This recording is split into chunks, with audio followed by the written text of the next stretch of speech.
Hey there, Chopsocky Chooks Nation. My name is Zeke Freak, and I have a strange itch in my right shin. Joining me today are my usual cohorts, Kevin, the Cougar from Vancouver, and Saradin, who has 35 middle names, and none of them are John. And together, we're going to review bomb ourselves. That'll show us. Welcome to the bakagaijinshow. Man, we will never see it coming. We will never survive the intense storm of self-imposed criticism that's about to strike us. We are going to have to make an apology video. You know, just go on. I made a mistake. We're gonna have, dude. We're gonna commit. We're gonna make an apology video for the apology video. Hey there, Baka Gaijin Nation. So I'm sure you've all seen the apologies. By the way, my middle names include Andrew, Stephen, Aloysius, Bowen, Nijelski. Yeah. Yeah. Anyway, continue. You got Bartholomew. You got Bartholomew in there. No. Okay. Fuck Damn. you. Fuck Bartholomew. All my homies hate Bartholomew. One day I'll meet a Bartholomew. No, you won't. Yeah, you ever meet a Bart? That's what it's short for. I don't think I've ever met a Bart. No. So you know what I learned? What is the name of Australia's continent? The Oceania? Super Australia. No, it's apparently Oceania, but I have a globe that was made in Europe in the 1930s that lists it as Australia. So apparently it's not just Americans who learned that one wrong either, which I thought was interesting. Okay, interesting. I always thought it was called Her Majesty's Prison Colony, but I mean, it literally was at one point. Yeah. Sorry, my globe's Did a you bit know out of 12 date. crimes? Did you know 12 crimes red wine or wine blend? The stuff you can get at Walmart is actually named after the 12 different crimes that could get you sent to Australia back during the British Empire. You're fucking with me. Really? No, I'm not. That's actually on the back of the bottle. Go to Walmart and read it yourself. I really enjoy the idea that at one point in history, mothers would tell their children, "You better be on your best behavior, or they'll send you to Australia." Yep. Now we just say you better be on your best behavior, or we'll send you to Brazil. Dude, imagine, dude, imagine being caught for petty theft or whatever, and the judge is like, "I sentence you to Australia." I sentence you to Australia. Yeah. And you're just like, no, God, anything, no, please, please, the spiders. Yep. It's not even the spiders that'll get you. It's the fucking prairie dogs and the fucking dingoes and fucking koalas. The drop Yeah. koalas. I mean, koalas are kind of vicious. Yeah, especially when they drop out of trees unexpectedly. And when you look up, they drop on you. Yeah, no, like Australia's a fucking terrifying continent. I'm It's like it kind of is an alien planet if you think about it. Like that ecosystem is so savage and hostile for humans. Australia is like it's like a higher leveled zone in a MMO. Yeah. Oh my god! It's the highest level zone. It's the highest level zone on the game of Earth. I just figured it out. Do you know what the Dark Continent is in Hunter x Hunter? It's just big Australia. Oh my god! Very funny. Yeah, they could discover chimera ants in Australia, and I would not. They banned guns. What is wrong with them? Everything is trying to kill you. You banned guns. What makes it too easy? Clearly. Clearly. Clearly. Well, we need a challenge here. Yeah. Plus, when I think Australian arsenal, I think more crossbow and whip, personally. Or also a boomerang, obviously. A fucking boomerang did it! Yep. Yeah, they just, they fucking tie the Tasmanian devil to shit. Just fucking double boomerang action, and one of them's on fire, and one of them will, freeze the target. It's crazy.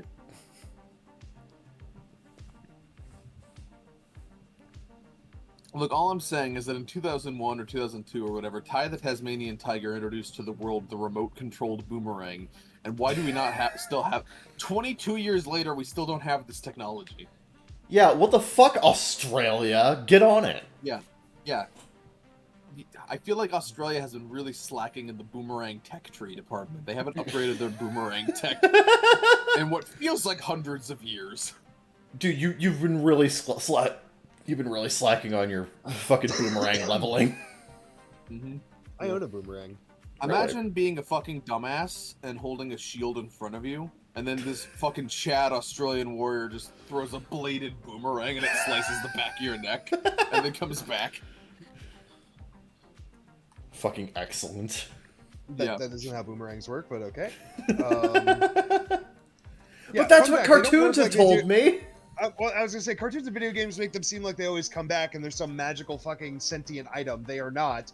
The whole idea was that if you missed, they were hunting tools, and the whole idea was that you'd throw it at a bird in a tree or a monkey in a tree or something, and if it missed, you had the chance that it would make its way back to you because Australia's fucking hot, so you didn't want to be out there all day throwing shit at birds and then missing and then having to walk 1,000 paces to pick it up to try again. So the idea was that it would come back somewhat close to you. But yeah, no, they do not. Once they hit something, you're done. Go pick up your catch. It does not come back after magically slicing through something. Okay. Like, that's not how it fucking works. I disagree. I feel like it's exactly like the guy from Cleveland, by the way, who can throw a playing card from 10 feet away and slice a banana in half. I feel like it's like that, except it comes back. Wait, he lives in Cleveland? I don't know if he lives here, but he's from here. Interesting. Yeah, Ripley's, believe it or not. True! Believe it, or don't. It's your fucking life. I don't fucking care. Who is Ripley, anyway? How does he have such a vast knowledge of facts? I remember there was a take on that in like a fucking Looney Tunes short that was called Believe It or Else. Yeah. Believe it, or we'll find you.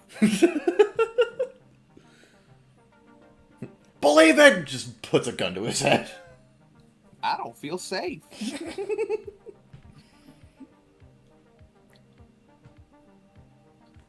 So what has everyone been doing aside from ruining my boomerang fantasies? I've Mostly just researching boomerangs. Damn you.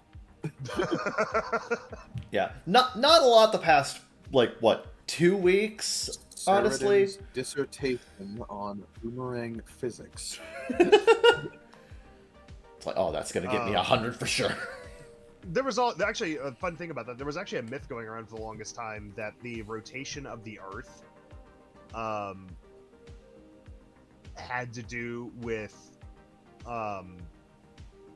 like a boomerang's physics. Like, the reason it would come back to you is that it would actually just stay still, independent of Earth's rotation. Oh, like the Futurama ship. Yeah. Exactly. And I'm sitting here like, no, that's not how it works whatsoever. Yeah, no, that sounds so cool. I want it to be how it works. Though. Yeah, the boomerang actually stays still. It's the universe that moves around it. Let me put it this way. The Coriolis effect, which is what that's called, by the way. The Coriolis effect actually has to do with the curvature. Oh yeah, with the rotation of the Earth. It does affect projectiles somewhat. Yeah. So, like, snipers, for example, in the military will have to actually do mathematics when they're lining up a shot to account for everything from wind speed to everything else. But one of the other things on longer shots is literally the Coriolis effect, because it can have a minute difference, but it can have a minute chance. But sometimes those bullets take up to a full second, and it might move like 2 inches to the left or right. Like, a boomerang's in the air for maybe 5 or 6 seconds. No, it does not traverse that long.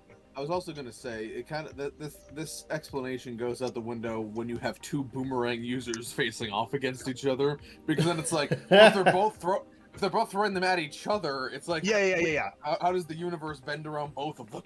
No, that's precisely true.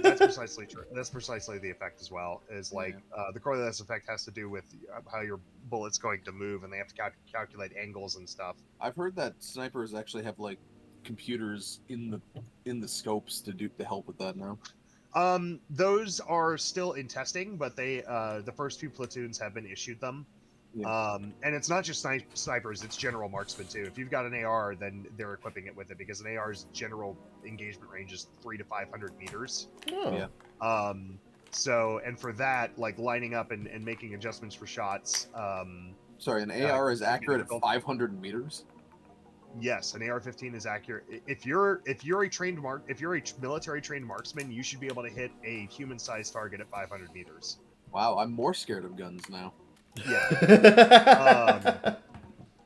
So the standard engagement range they say is minimum 300. Machines designed explicitly to kill people are scary. Wow. Dude, there are snipers from World War II that the gun. There were marksmen from World War people? II. Yeah, there were marksmen from World War II popping heads off at that range.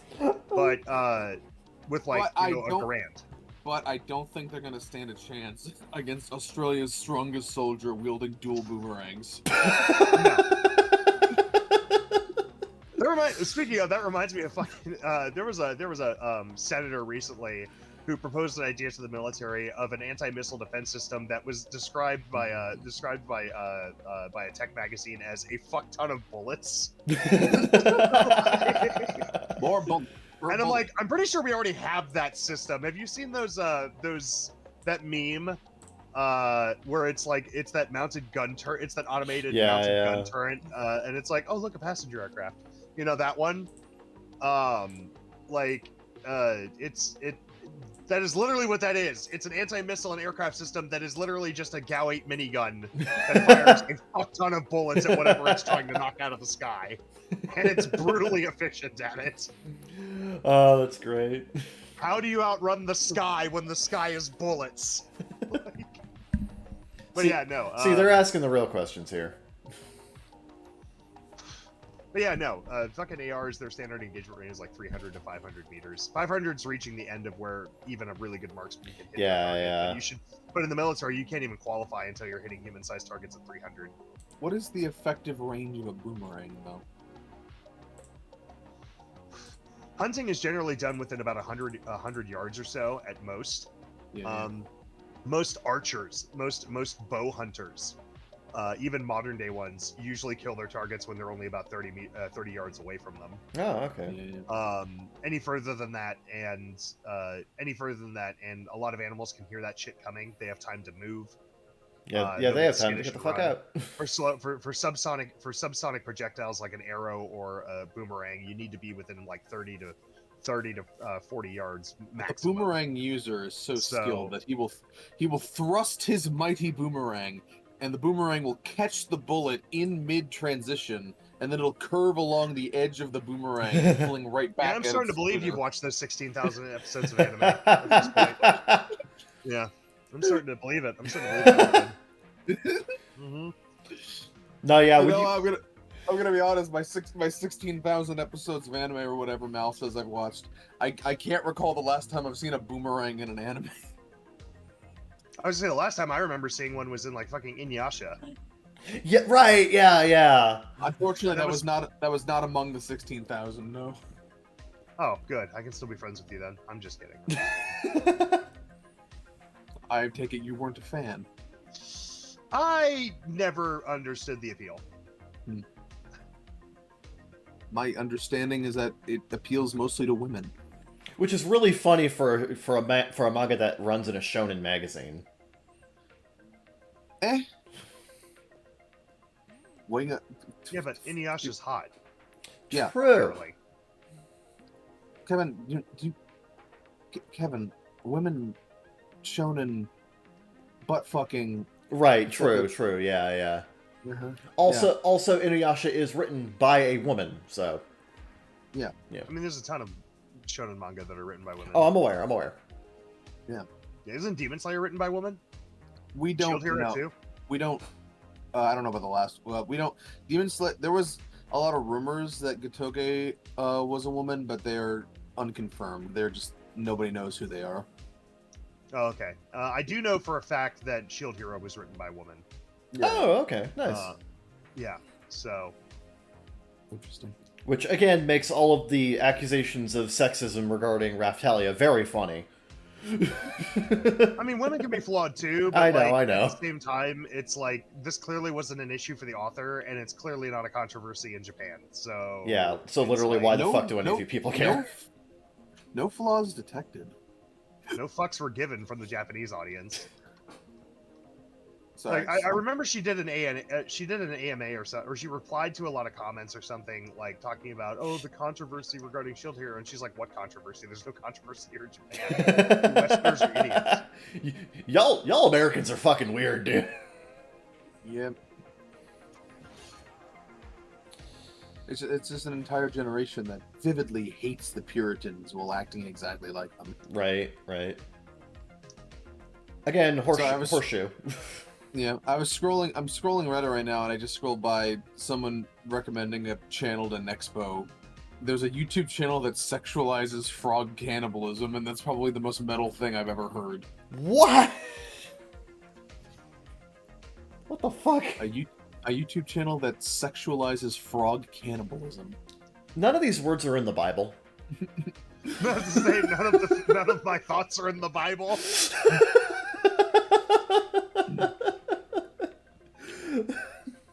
And save, gonna check that out later. Did you know, speaking of, there was another random tangent, there was a cult, there was a Christian cult way back in the day who made a commitment to only speak and converse in words that appeared in the Bible.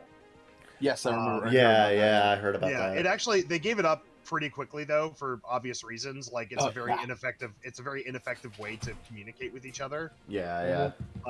Because any new idea cannot be properly like conveyed using terms. Also, wouldn't that, unless you were speaking Hebrew, wouldn't that be cheating?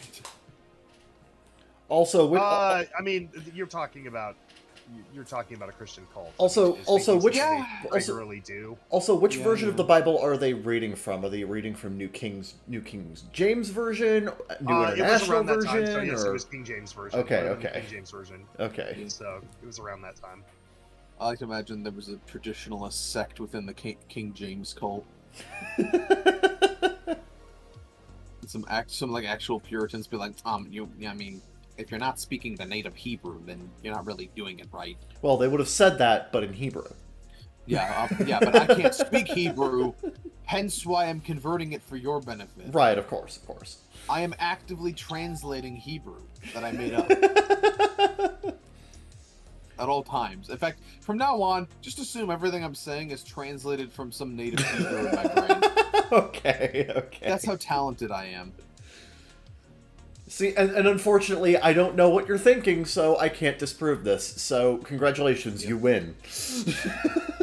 Yep. I am a Hebrew master. There you go. What can't he do? What will he do next? What will they roll out next? I feel like there hasn't been a major fruit roll-up innovation in a few years. What? Huh? From the commercials, what do they roll out next? You know, they used to have these commercials like rolling out, like, here's the latest wacky innovation from Fruit Roll-Up headquarters, and I haven't heard anything about that. Oh yeah, remember when they had like shit printed on the actual candy, so you could like have like tongue tattoos or whatever the shit. Yeah. I feel like you don't hear about that shit anymore. Have we reached the limits of Fruit Roll-Up technology? Have we? Oh gosh, man, I can't believe we maxed out the Fruit Roll-Up tech tree before the Boomerang tech tree.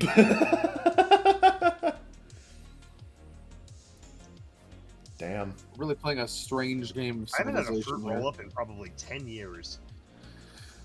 I think I had one. I think the last time I had them is I used to volunteer at a food bank, and there's certain stuff that they wouldn't take, so I would just pocket it. Yeah. Mostly energy drinks and tortillas. But also certain candies, and Fruit Roll-Ups was one of them, so I would sometimes just pocket the Fruit Roll-Ups. Just like, hoo-hoo, don't mind if I do. I'm gonna give myself a tongue tattoo, disappoint my parents. You're not the boss of me, Mom, look! Yeah! That's the dream right there. Nothing better than a tongue-based disappointment. I play bass for tongue-based disappointment. What? It was not a successful band. Doesn't work. I personally would have gone with my wrestling name in high school was tongue-based disappointment. God damn it, that would have been really good. Fuck. Yeah. I still think the name for my band was awesome. My Yeah. band idea was Chainsaw Lobotomy. Yeah. Was pretty good. Yeah. Well, he's no longer experiencing seizures. Let's go! Yeah! 50s doctors, woo! Well, he's no longer experiencing seizures, or much of anything else for that matter. That's an epic win. I like to imagine 50s doctors just randomly shouted, yeah, 50s doctors! Just like young Robbie in the flashback of Gravity Falls. It's like, he just says for no reason, yeah, young Robbie! Yeah, young Robbie!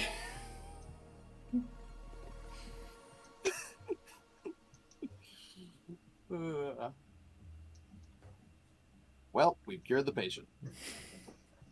High five! Yeah, What? let's have an egg cream and 5 cigarettes for lunch. Yep, there you go. That's pretty much accurate. 5 cigarettes. Imagine that family. I'd be like, I'll have a steak sandwich between donuts. You want cigarettes on that sandwich? Yeah, I want cigarettes on that sandwich. Well, I look like a Nancy.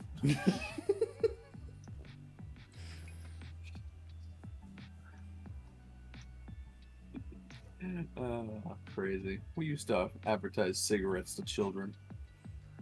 Oh yeah, the Flintstones Yeah, we used used to be a real country. Yeah, the Flintstones used to advertise cigarettes all the time. Crazy. You know, 9 out of 10 Yep. doctors say it's based as hell. With the new asbestos filter. Yeah, really. It sure filters something. Your expectations of health, maybe? It filters the years off of your lifespan. Yeah. I remember when we would go on long scouting trips, when we'd have to drive like hours and hours to get to like wherever we were having our next adventure. I remember that one of the scoutmasters that we had would always bring tapes of like the old like Texas Rangers and the Shadow or whatever that was officially called.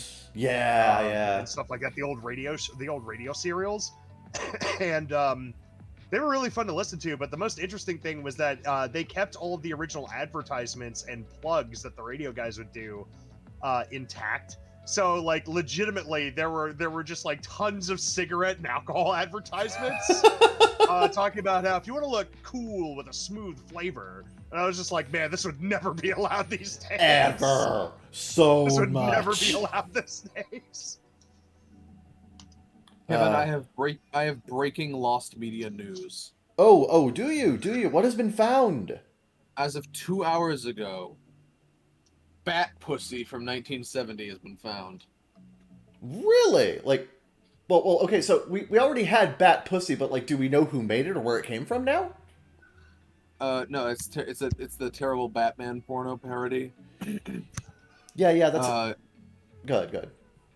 It's been found. The guy writes, the film has been lost for over 20 years, then found in the back room of an adult theater in a huge box of old pornos. It is absolutely abysmal, and the vast majority of the film is just a married couple arguing. The man fails to maintain an erection and berates his wife for about it being her fault. Bat pussy shows up, and he can't do much better for her either, so it becomes her fault too. They all seem in a rush to do something, as if they just had 50 minutes of film and shot non-stop. The dialogue seems entirely improvised, makes little to no sense, advances nothing, and the trio constantly speak over each other. Also, Bat Pussy travels on a space hopper instead of a Batmobile, and about a fifth of the film is just her hopping around. It ends with nothing even vaguely titillating happening. It's pretty funny. There's a lot of value of just being awful. Good Nobody Lord. knows where this was shot, when it was shot, or who stars in it. Yeah, that sounds awful. But it's been found. Yeah. Just remember when you I love this universe we live in, where the very first instance of Spider-Man on film, that fan film from the 70s, the Kraven the Hunter film, is completely lost forever, but Bat Pussy still exists. God, I actually really want to see the Kraven the Hunter fan film. It actually seems pretty cool. Unfortunately, it seems like it's just gone forever now. Apparently, the only copy he had on his on the director's computer, and the computer failed. God damn it. That guy makes me so angry because he had like fucking 30 years to release the fucking thing, and all he ever did was just show it privately at like house parties and stuff, and then his computer failed and now it's just gone. That's really fucking frustrating. That's actually the story of a lot of fucking lost media. Is like some guy kept it as an exclusive item, and then and was like, oh, if you store it digitally, and I'm like, yes, if you put it on the internet, it would survive.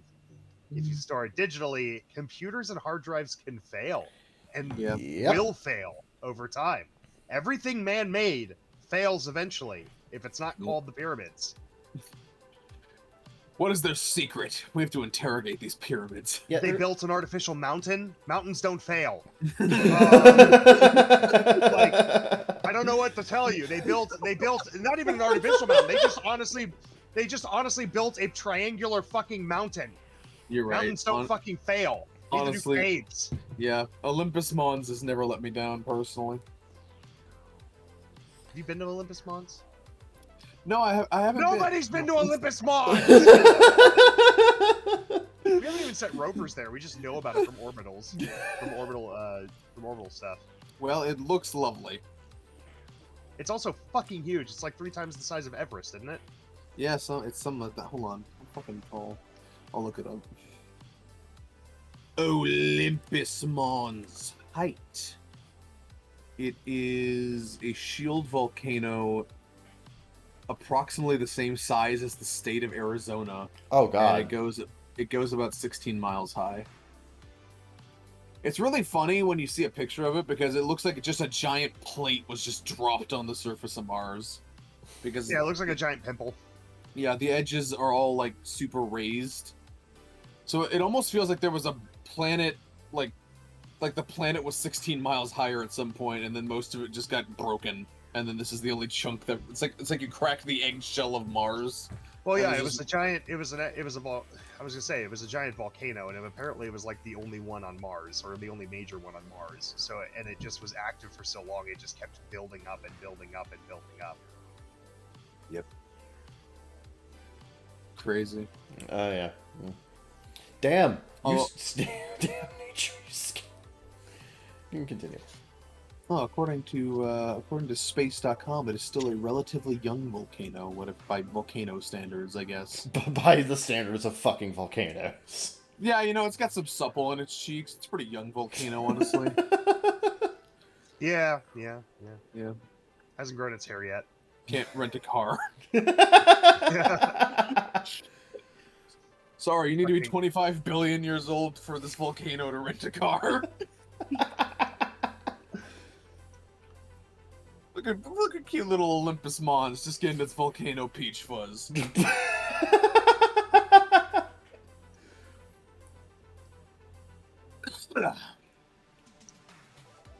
Yeah, 16 miles. Pretty high.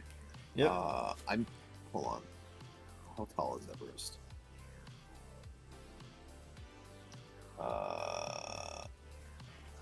Everest is about 29,000 feet, which my quick math tells me that's like almost 6 miles, I think. Oh wow. Yeah, that's way fucking bigger.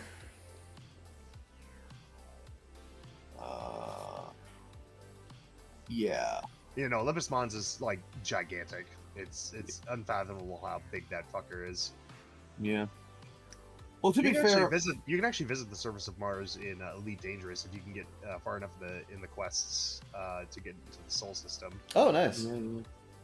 Yeah, you have to have a permit to get there, or the second you arrive near Sol, you're shot to death by Imperial Guard. It's a protected star system for obvious reasons. Yeah, you can actually visit Mars in Red Faction, which takes place on Mars. Also in Destiny. Oh. Also that one mission in Mass Effect 3. You know, but you can actually go over the entire surface of Mars in most of it's procedurally generated, but Olympus Mons is a feature, and you can drive up it if you really want to. Yeah. Not much to see. No, it's an arid, dead desert planet, and humanity never bothered to put anything out there. But And yet there's still a Starbucks. Crazy. there's also a McDonald's. Yeah.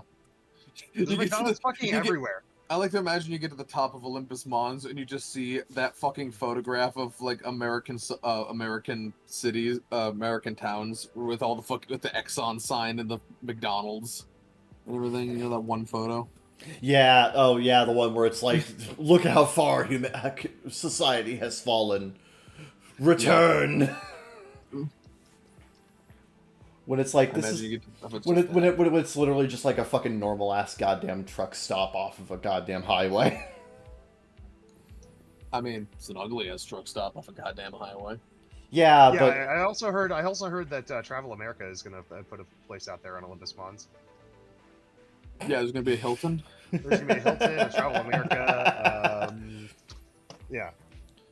okay, but the real question is there going to be a Motel 6 or is there going to be a Holiday Inn? No, it's a Hotel 8. Okay. Yeah, that was good. Yeah, Hotel 8s are better than 6s, obviously. Right. At least 2 better. You think all the fucking retired travel agents who are no longer needed are just rubbing their hands with like, oh, when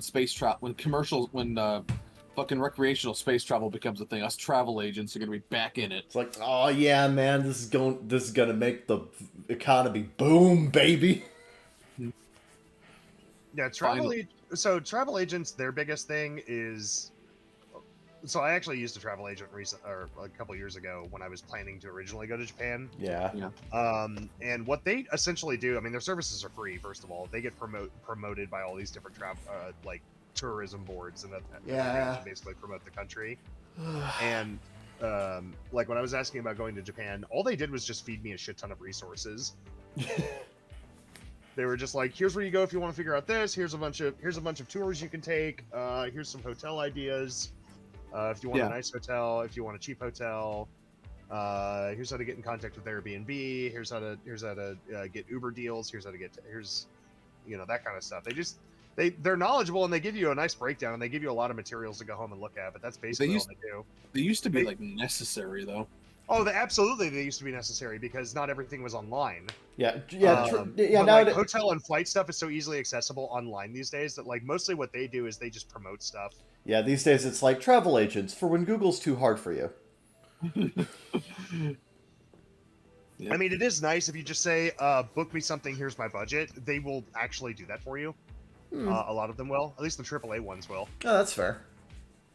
And then you just have to accept that you may not like what they give you. Right. The existence of AAA travel agents implies the existence of indie travel agents. You open the door to I need the FromSoft of fucking travel agents. Nah, yeah, man. You open the door to this independent travel agency and it's just Shovel Knight at a desk. Yeah, man. I'm really big in the underground travel agent scene. I can get you anywhere. Anywhere. For any price. For a price. That sounds like a cool SCP idea, actually. A travel agent that can get you anywhere. Damn, that's a good idea. That's actually pretty fun. Yeah.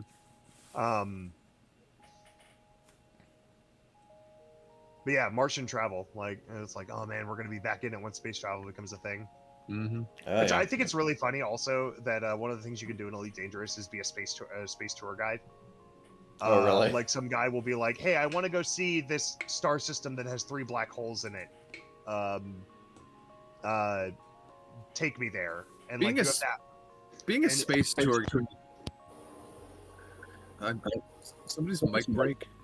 Yeah, that was mine. Sorry. Okay. I just in my chair and it ran over my cord. Okay. Okay. Yeah, being a space tour guide sounds, I'm gonna be honest, really boring actually, because like for 400 light years, you're just like, and if you look to your left, you'll see a vast expanse of nothing. Yeah.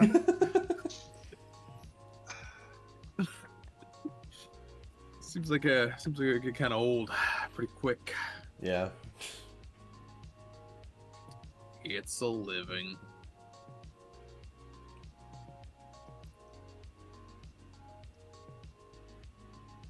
Hey Kevin, what have you been doing? There we go. Okay. We have a formula. We keep to. Anyway. What have you been doing? Watching movies mostly. Yeah. Yeah, like over the last couple of weeks, I haven't really been doing a whole lot other than watching movies and occasionally playing like multiplayer games, which that's fine. That's fine. Yeah. That said, What'd you think of The Rocketeer?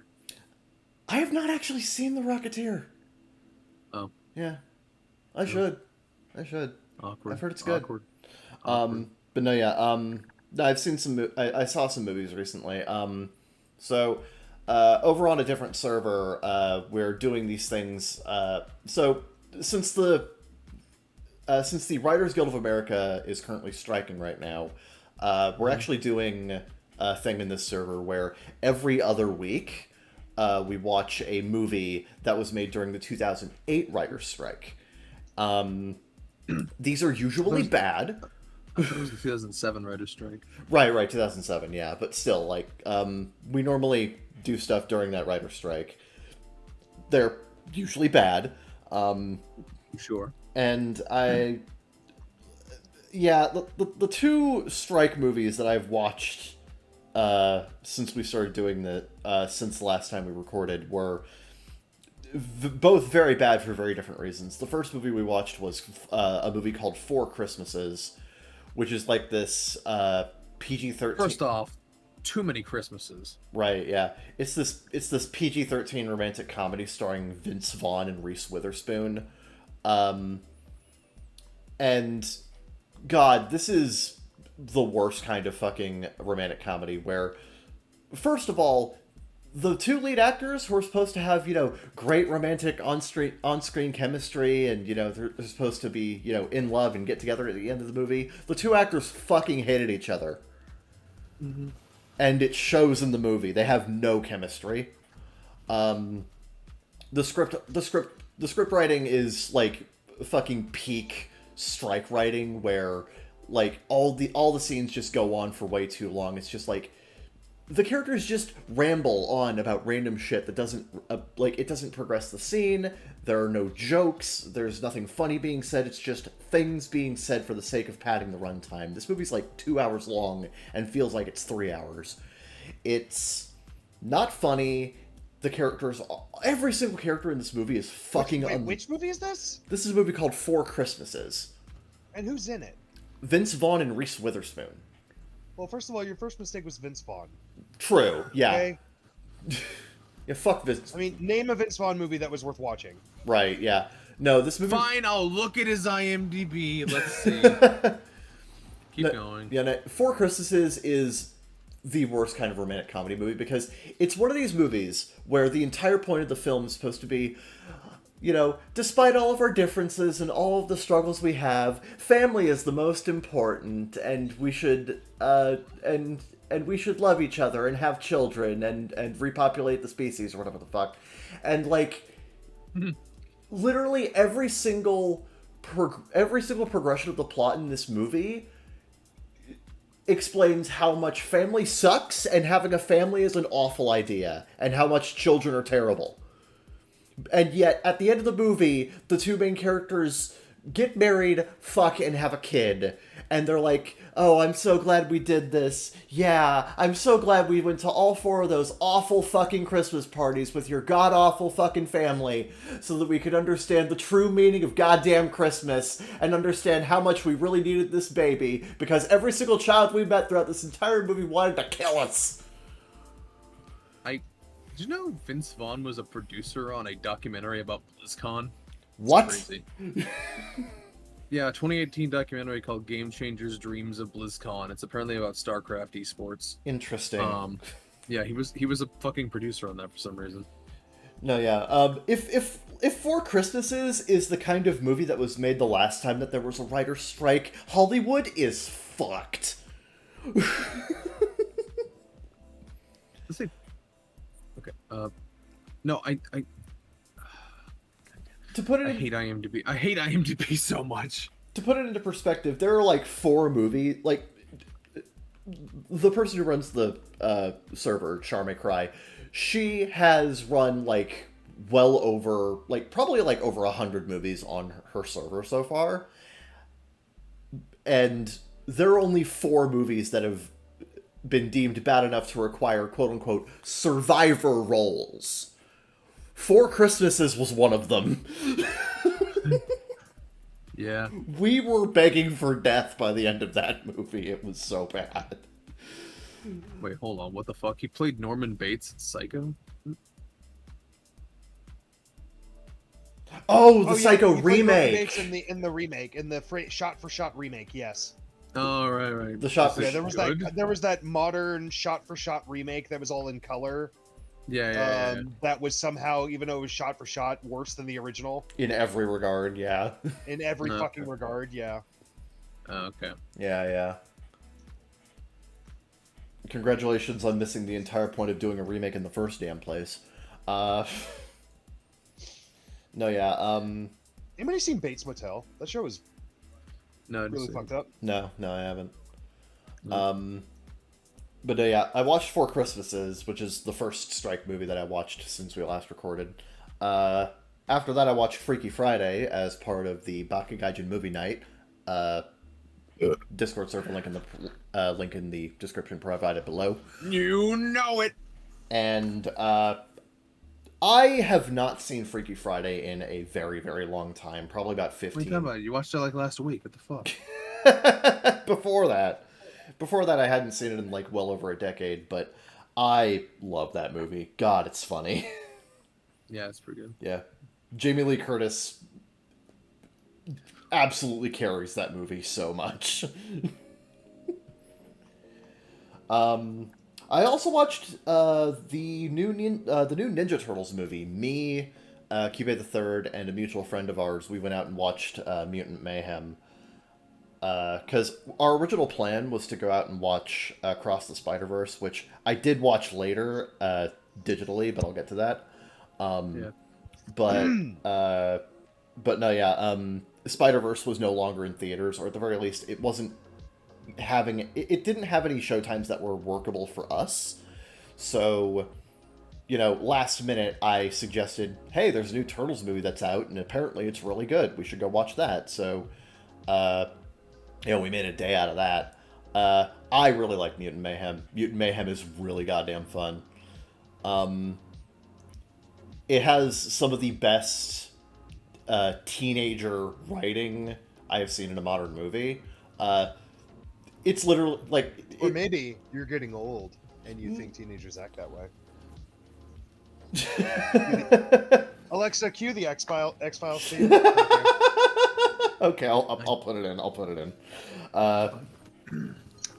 No, yeah, Mutant Mayhem's super fun. Gorgeous movie visually. I love the style of this movie. It's like a combination of like paying homage to the original Mirage comics, but also it has a bunch of visuals in the movie that make it look like kind of like sketches being drawn in the margins of like a teenager's notebook.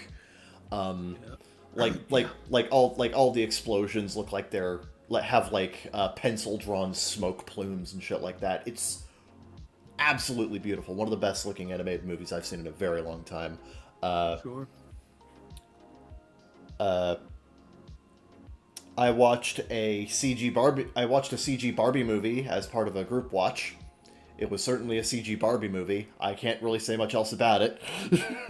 Sure. Watched Sweeney Todd for the first time. I never had the opportunity to watch this growing up, so I'm glad Zeke spun that on the wheel because I'm I not the really biggest liked it. fan of it. Really, I'm not the biggest. Yeah, mostly because of the music. I don't like the music in it. I actually really liked the music in the movie. I liked how it kind of flowed in and out of the narrative. That's the application of the music is fine. I have no complaints. Oh god, I have no issues with that. It's just there's the entire thing, and I get that it's supposed to be a bleak and dreary and hostile murder revenge thriller, right? Yeah. But like a lot of the music just sounds to me kind of samey because it's all in a minor key. Okay. Okay. So Wait, what are you saying? You don't like minors? what am I supposed to say to that? They're the backbone of our economy. Oh shit, the economy. How else are you gonna get your precious iron ore?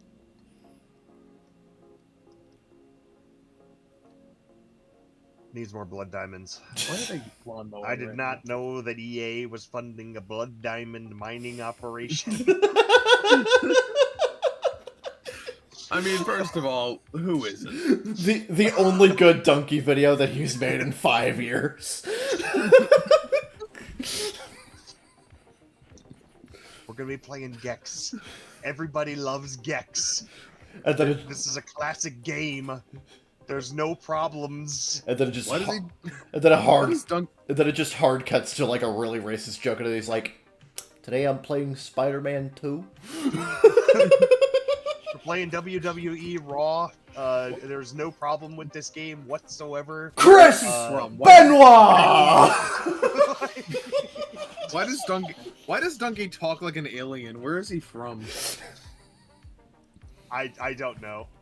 You I honestly don't know anything about this man. That's literally the first and only video I've really seen of his. Mm-hmm. Anyway, Sweeney Todd slaps another classic Sheridan L. Yeah, no, I fucking love Sweeney Todd. Sweeney Todd's so You good. guys can enjoy it. I just don't like the music. The rest of it's fine. I just am not a fan of the music. I'm sorry, I have different tastes in music. Well, we forgive you. Not everybody can be perfect. Not anybody can understand the sheer kino that is Sweeney Todd, the Demon All right, Barber of Fleet Narissa. Street. Anyway, Speaking of absolute kino, oh boy. Across the Spider-Verse is so goddamn amazing. Mm-hmm. No shit, this is the best Spider-Man movie. It really is. Yeah. I feel like this is the movie everyone sold into the Spider-Verse to me as. Yeah, in a way, yeah.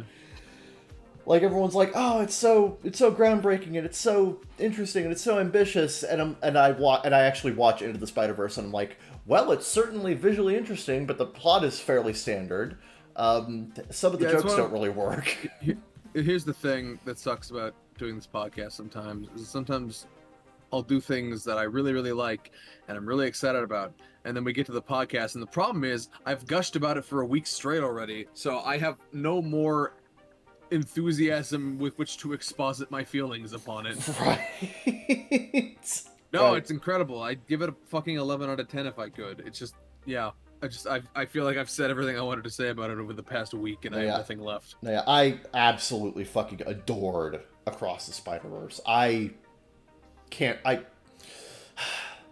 will be a patient man and wait for Beyond the Spider-Verse, but man, this one is just this is everything I want in a Spider-Man movie. It's so fun. It's God.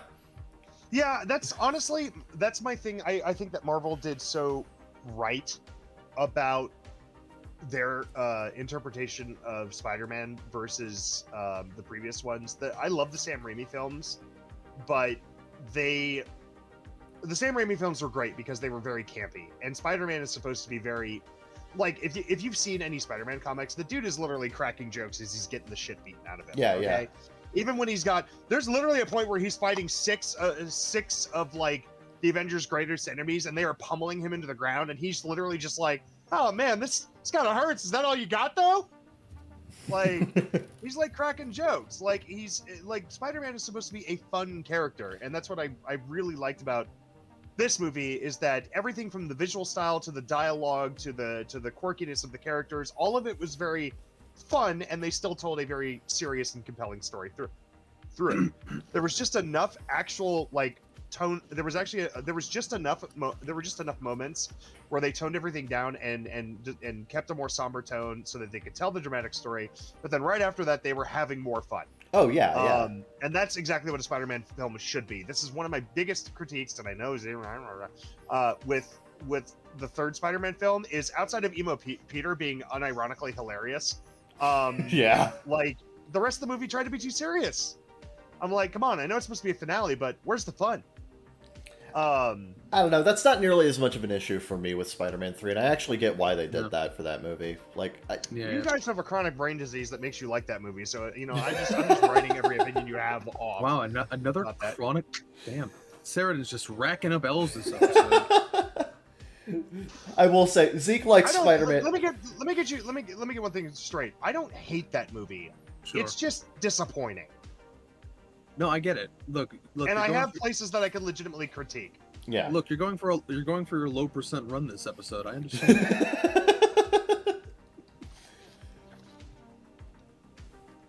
But no, yeah, I absolutely adore Across the Spider-Verse. I'm pretty much with Zeke right now. It's my favorite Spider-Man movie. Yeah, I love it. I love it as much as I hate whoever's fucking lawn mowing right now. Why are they always lawn mowing while I'm trying to record? Always during the podcast, always. They just fucking wait for me to start. They wait for us to fucking start, and then they just rip the lawnmower out. Yeah. But no, yeah. And finally, the most recent movie I watched, which is another strike film, is G.I. Joe: The Rise of Cobra. Oh God. This movie is... This film is exhausting to watch. It is absolutely exhausting to watch, because you can see exactly what they're trying to do. Bayformers was just recently a massive success, and they're trying to replicate that with G.I. Joe. But the problem is, while the original Bayformers... Say what you will about the later films, but the original Bayformers, the people writing it were, first and foremost, trying to use the Transformers property to tell a solid story, make a solid movie, and, actually create something that people would enjoy. Like, that was... And eat the whole plate. And eat the whole plate. Right. They wanted the whole plate. Yeah, whole plate. You can see exactly what they were trying to do with Rise of Cobra. This is trying to sell toys. This is trying to set up a movie universe. This is trying to just replicate the success of the first Bayformers with G.I. Joe, but it has none of the charm, it has none of the artistry of Bayformers, because that's honestly one thing that stands out when you rewatch the first movie. It is an incredibly well-made movie. Rise of Cobra is not. It has horrible editing. It has awful visual effects. Rise of Cobra wasn't the first one, was it? The first live-action G.I. Joe movie? Yeah. It was. No, it was. No, there was one that was just called G.I. Joe. No, there was G.I. Joe the movie in 1986, which was an animated movie. No, fuck you. No. I thought Rise of Cobra was the sequel to the fucking G.I. Joe live-action movie. No, the sequel is G.I. Joe Retaliation. I've never even heard of that one. What universe are you from? It happened again! Damn it! That one I heard of. That one I've heard of. Yeah. No. Isn't that like a solo Snake Eyes film? Or like... That was a few years ago, yeah. That was like 2020, 2021. Like... I can't fucking keep track of this shit anymore. I've seen whatever the first one is, but I don't think it's the one you're talking about, which is weird. Well, this one's fucking awful. Yeah, no, this one is a fucking awful movie. Also, God, it does not I hate this movie. It's really bad. Anyway, the thing I want to point out, and this is the problem that fucking Star Wars had. We're getting on this one again. Is bitching about Disney Star Wars. Let's go. Yara, move. There we go. All right. The problem with these movies is that they think, they have a checklist of things that little kids like. They want to see big explosions, they want to see cool vehicles, and they want to see elaborate costumes. Those things sell toys. They sell action figures, they sell building kits from Lego, they sell all kinds of toys and vehicles and shit. The problem is, if you just write a good script that includes those things, organically, they'll still go to buy them, and then your movie won't be shit, and their parents will take them to the sequel.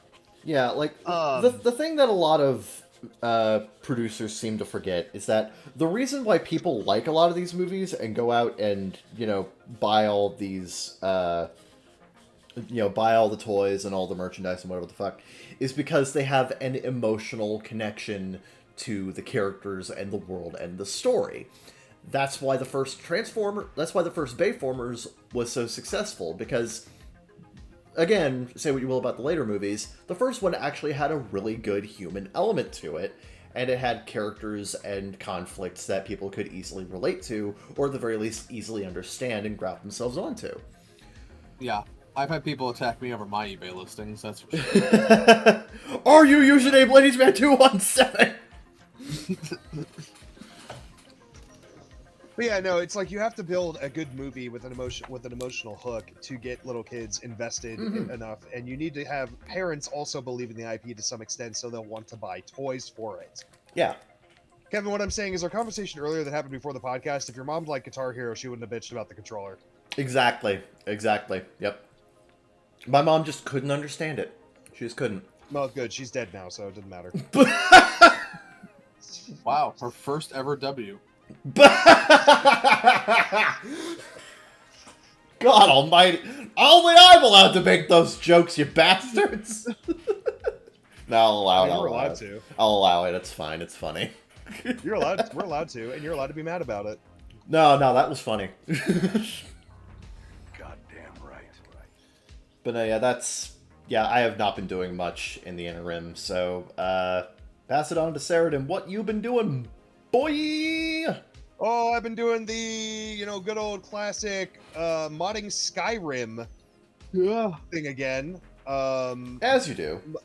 There was an update that broke like a big sequence of mods that I had that made the game look really pretty, and it's been a long road for these modders to like get everything updated for the new update, so it worked with the new script extender, worked with all that stuff. And about 95% of them are now working again, so I can play again, and Skyrim doesn't look like butt anymore. Okay. And I'm also working on somebody made a Kiara skin for followers and for the character creation. So I'm working on developing a fully voiced companion mod for that, and I've been bouncing a lot of ideas off of KFP and other people for that. So yeah, fun fact, he's doing the voice himself. Yeah. I need to make a shitpost version of it. Look forward to that in your 200-hour playthrough. It's like Kiara's really with me. It's like Kiara's really here with me. Wow, the illusion is super maintained. Oh my god. No, but yeah, so I'm actually going to be using a combination of voice lines that she's used in streams. There's a program that allows you to pretty reliably, not perfectly, but pretty reliably remove background noise and stuff from a voice in audio, so I can use that to remove background stuff. So I'm going to be collecting a bunch of voice lines, editing them, adding them into a voice pack, and then for more complex stuff or stuff that I can't just find a good solution for, there is somebody who used AI learning because she has like 900 videos and each of them are 4 hours long on average. Somebody has used basically an AI algorithm to learn from her voice, and they've gotten a pretty good mimic of it. So I can use that to generate what other voice lines I also need. Like Uwu Sheridan be my husbando. I honestly would like, as prudish and as thirsty as I am, I would never go that far. That would feel weird. Yeah, no, that would just feel fucking weird. Yeah. You have some standards. I do have some standards. But so the unfortunate part is I can't really release. I've been trying to figure out a way I can release this mod to other KFP. But the problem is that I didn't create the 3D art assets for the character, and the person has paywalled them. So the best thing I can do is like release this as an addendum to the original mod, and so that it's reliant on the original file. Yeah. If that makes sense. So you have to have the original file, which you can only get by paying for this person's property, paying for this person's 3D model, and then you just add my mod on top of it to do all the scripting and voices and all the other stuff. So I guess that's how I have to do it. Yeah. But yeah, not the best solution, but it's what I got to work with. As it is. As it is. But yeah, so I've been Skyrim modding. I've spent about 20 hours this week, or no, probably not that much. Probably about 10 hours this week doing all that, and enjoying my time. I'm actually playing right now as we are talking because good lord, you people are boring. But no, on top of that, I also finished my playthrough, my 007 playthrough of GoldenEye for the Switch. I've been getting that done during the week while I'm at work because I got nothing else to do at work except sit there and look ugly at people. Yeah, obviously. So I'm really good at looking ugly. But so you know, I've just been playing through that and finishing that game. I realized that the Nintendo Switch Online for that, you can only invite people on your friends list. Yeah. There's no matchmaking for it, which is really depressing. But it is what it is. Their excuse is we were trying to simulate the classic couch co-op couch multiplayer between your friends, and I'm like, I mean, I get that, but also what the fuck? It's also the year of our Lord 2023, and GoldenEye Source has been out for like 10 years, so you have no excuse. Yeah. Other than that, just been kind of working, taking up extra hours, keeping busy. I've got Anime Toronto coming up, or Toronto, excuse me. I've got Grand Toronto. I've got Anime Toronto coming up in a couple of weeks. Going up there for a weekend to see Kiara and to also Pavolia Arena. And hang out with some KFB and go visit a city I haven't seen since I was 16. And then a month after that, I've got a concert in Chicago I'm going with a friend to. I mean, you guys have heard all this. And then in December, I'm going to Anime Houston, which the only new thing about that is I'm going to get the opportunity to go see a friend I haven't seen in a very long time, who lives down in Houston and who's getting married soon. So I'll get to meet him and his fiance. And yeah, so yeah, things are cool, and until then, I'm just going to be on the constant grind at work. Animes I've been watching. I just finished the new Demon Slayer season. I think I talked about that last time, but and then I've been watching Rurouni Kenshin weekly as it drops. Oh snap! Been enjoying it so far. Oh yeah, can we talk about that? Oh snap! Crunchyroll, I'm talking directly to you. What the fuck?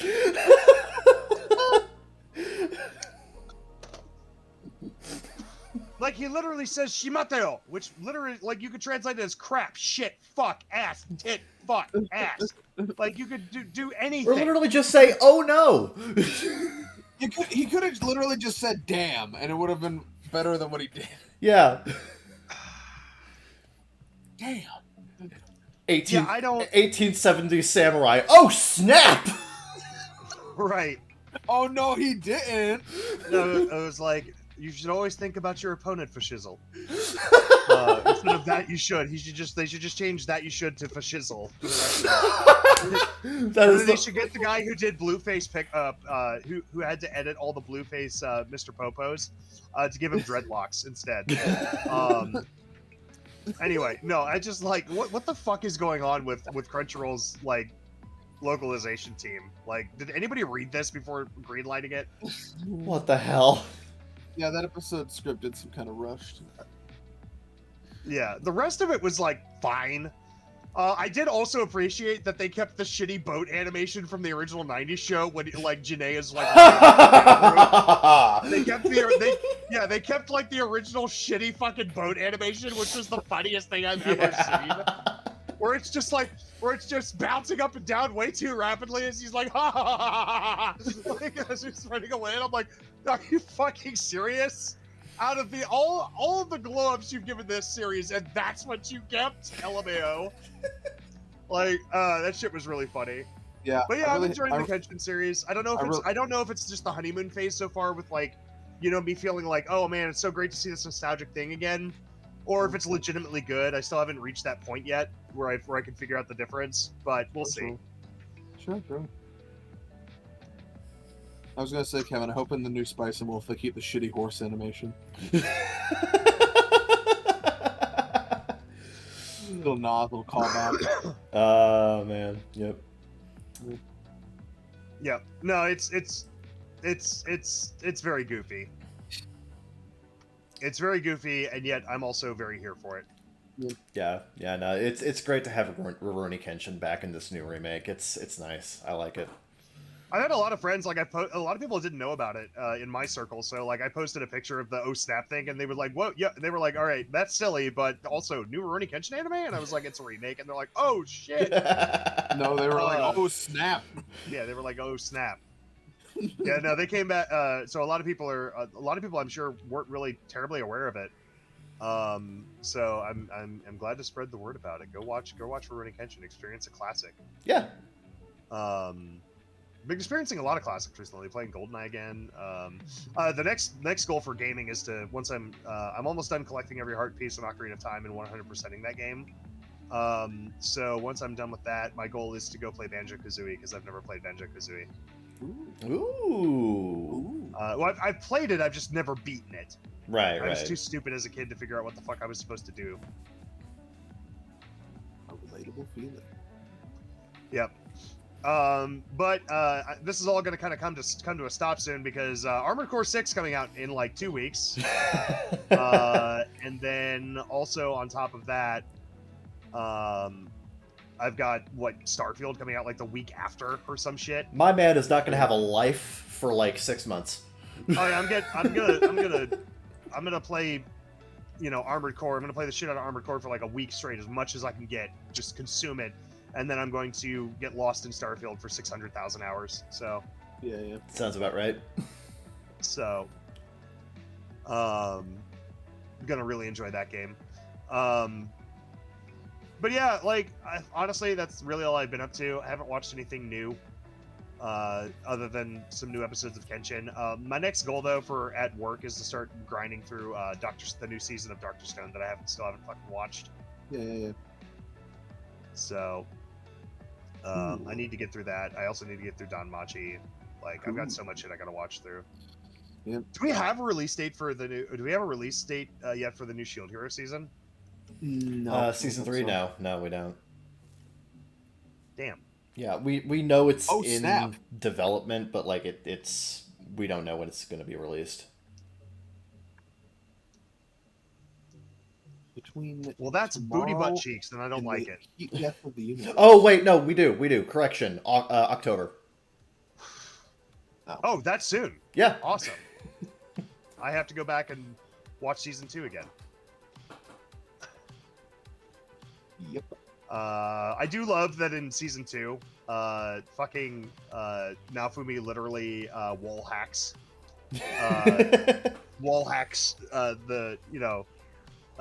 his way out of a shrine or something that he's trapped in. And I'm just like, man, people are saying this is bullshit, but I'm also like, have you ever seen what speedrunners do? Seriously? Have you ever seen what they do? Seriously? I think you people are stupid. This is always my biggest complaint with fucking Kirito. When people bitch about Kirito being too overpowered, I'm like, have you ever seen motherfucking speedrunners?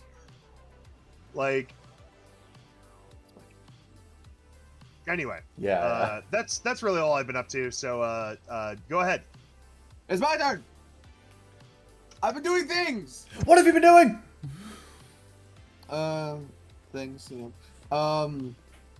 Right. Mostly the same anime I've been watching, and then also I did I'm taking a break from because apparently watching weekly anime just isn't enough for me. I need more, so I'm watching some backlog stuff. I reached the halfway point in Blue Lock, and I'm taking a break from that. I did a Twitter poll to see what single core thing I should watch next, and it was a bumpy ride.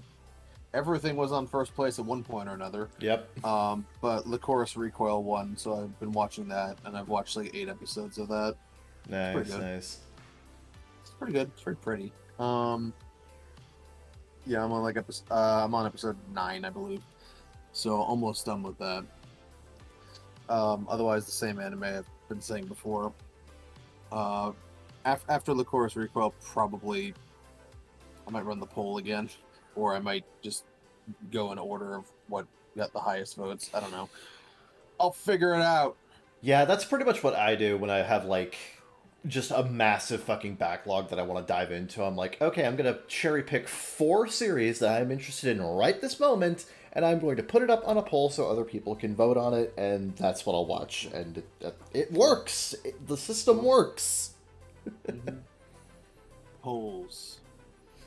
The final frontier. Yep. And then I've mostly just been playing Overwatch. The Invasion update came out 2 days ago.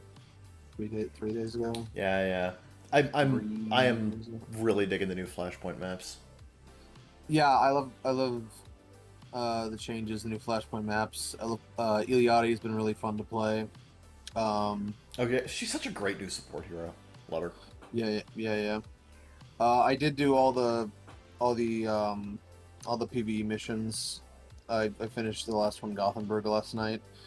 They're pretty good. They are a nice evolution of the old Archives missions with more enemy variety, features, production value, and the in-engine cutscenes actually that bookend each mission actually look really nice. They're really well done.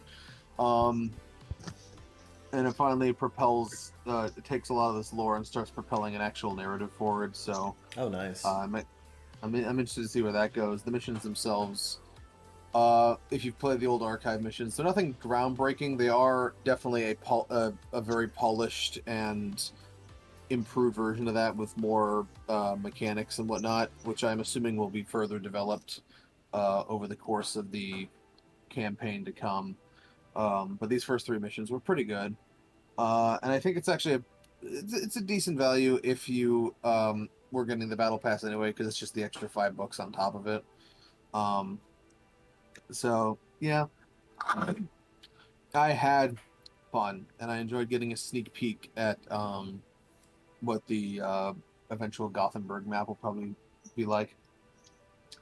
Unless it's a hoodwink in this whole area, which is made for this mission. I don't know. I mean, you said that But yeah, like the way that it's set up resembles a hybrid map, so kind of. It's really fucking weird because, as I explained, you start in Torbjorn's workshop, the Ironclad workshop, and then which is set up. It kind of reminds me of Second Point Volskaya, the way it's set up. right, yeah. Which might be a remnant of when Gothenburg was supposed to be an assault map before they cut that mode. Yeah. And then the first part of the mission involves escorting a payload on a track, but it's hard to tell if it's an actual payload track or not because it's a little on the thinner side, and it loops around in like a triangle and then goes back to the workshop.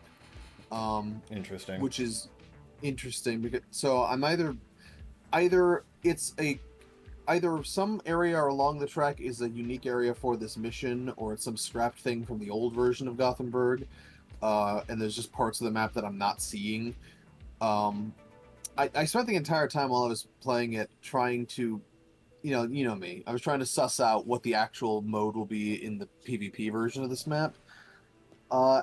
It's kind of difficult to tell. I think I definitely think my theory of it being a my running theory had been that they were holding back Gothenburg as a third Flashpoint map to release in Season 7.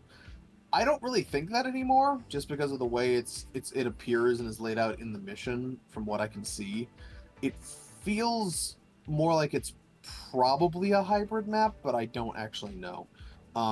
It's very tricksy.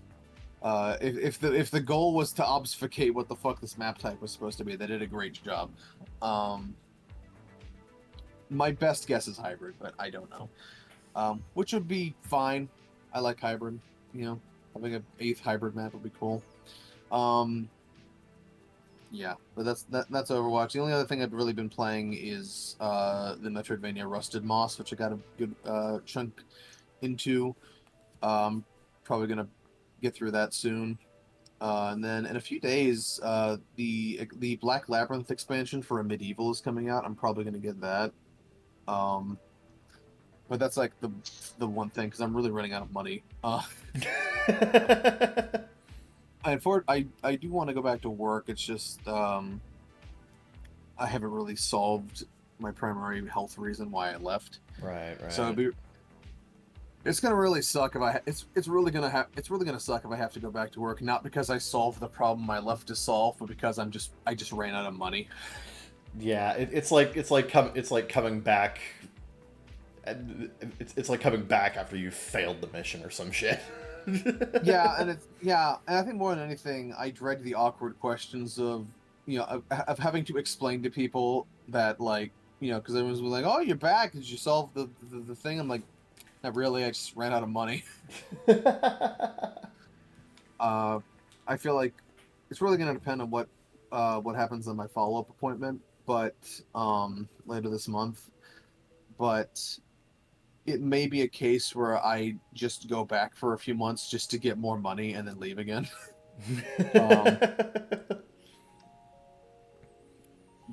But I don't know yet. It all depends. That's up in the air. So a lot of my fall plans are sort of up in the air depending on whether I can get more money or not. Like I don't even know if I'm going to be able to afford Starfield at this rate.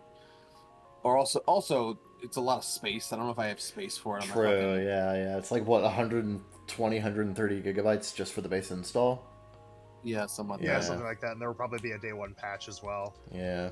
Yeah, and my SSD space is super limited. I want to get a second. I'm gonna have to get an actual physical SSD for this because apparently they've made it very clear that you have to have one to play this game. Yeah. So thankfully, a friend of mine recommended just getting a 256 gig SSD for like $15, which you can do and easily installed. Sure. So that's probably what I'll do is just for this game. I do intend to fully upgrade at some point. It's just not a priority right now. My gaming PC works fine for what I play on it, which is mostly shit that you don't need that shit for. Maybe if I ever decide to get back into Cyberpunk, I'll do that. Yeah, my laptop has space for a second SSD in it, which I want to get another internal. I got an external, but it doesn't fucking work half the time, and that's a saga we've been down before. Yeah, I want to get a second internal, but it's just money I don't have right now. Yeah, so I'm only what? Never underestimate the stupidity of other people. So this guy on another server just asked what Switch game he should play because he has a bunch of games for his Yuzu emulator, and he started up Advance Wars, and he just asked, how do you win the first Advance Wars match? I'll be out for the next few hours, so I can't do it. And I'm like, the first match, meaning the tutorial?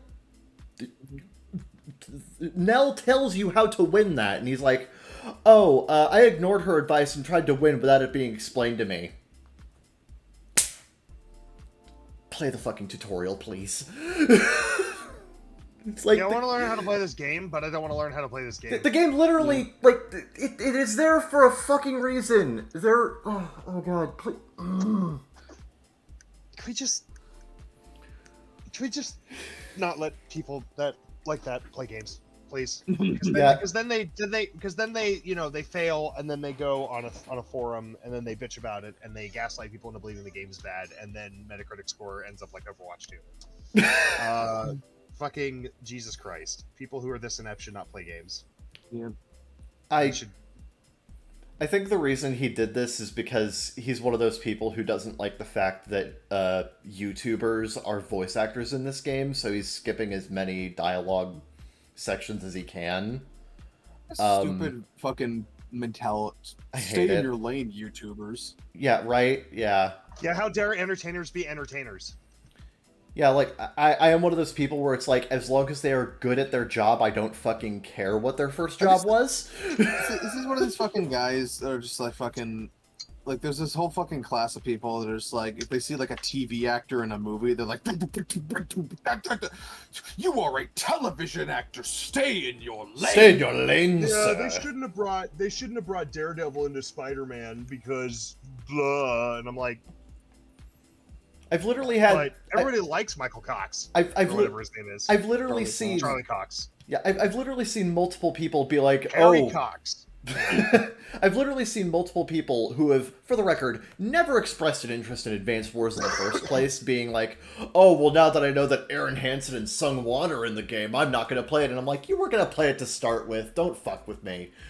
Come on." That's like, especially stupid because I feel like Sung Young I know he started on Vine, but he's been a voice actor longer than he's been a YouTuber. he has been. He's had like multiple like major anime voice acting roles and like even some screen acting roles too. So like, yeah, he started a YouTube channel because he already had that following as an actor. yeah, so I don't get people who do this shit. Like, fucking, makes... I also want to point out that Aaron, like, his very first projects were animations that he voice acted. Yeah, exactly. Again, he started as a voice actor. The fucking Let's Play shit came later. But no, everyone's like, "Oh, they play video games on a stream, therefore they're not actual voice actors?" Question mark. What the fuck? Yeah, and then every time a quote unquote real voice actor streams, they'll all hop on that. Obviously, right? No. When Matt Mercer does it, it's fine. But when Sung Won does it, it's bad. Oh yeah, sure. When Matt Mercer streams a video game, nobody tells him to stay in his lane. Exactly. You know, why does this only go one way? This shit keeps happening. I don't get it. I don't fucking care enough to be this fucking pedantic about this shit. It's so stupid. Yeah, and how many fucking actual real products do these people Also, have to Crozet does a great job. Yeah. So does fucking Young Ia. Yeah. How many actual fucking products do these people, actual released products, do these people need to be in before you just say yes, they are a voice actor, they're in Wait things? until we tell them that there are VTubers that are becoming voice actors. Oh no! Well, that's bullshit. And here's why. This is now the start of my 3-hour video on this topic. Let's go. This is horseshit, and here's why. Anything to make you mad, Zeke. Yeah. Oh Yeah. shit. Yeah, you better cut me off. You better. Okay. I've never understood. If Michael Jordan can play baseball, then fucking, YouTubers can fucking... What? He's got to stay in his lane. To be fair, he learned that lesson himself because he was shit at it, but... Yeah. Also, baseball doesn't have lanes, so there's also that. Maybe he should have tried bowling. Then he'll have to stay in his lane. Fucking junks the Genius! bowling ball at the end of the thing on the pins. Mm-hmm.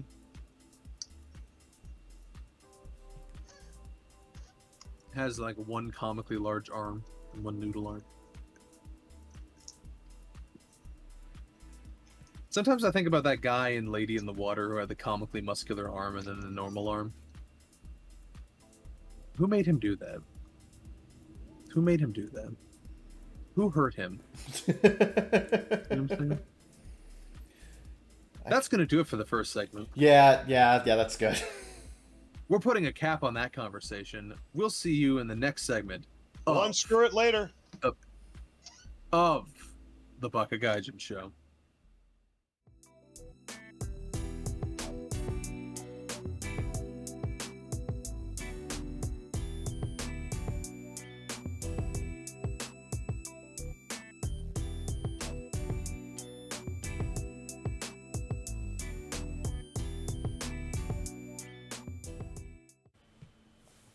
Hello and welcome back to the Bakagaijin Show. It's time, once again, everyone's favorite, the Reddit Dive. It's what everyone's here for. We're plunging in. We're diving right in. We're fucking drowning. Oh, too much Reddit. Someone help Fucking Zeke just described a total systematic issue with culture. Too much. 7 out of 10. 7.8 out of 10. Too much Reddit. Well, I have been on the record as a anti-drowning guy, so Notorious anti-drowning yeah, ideology. yeah.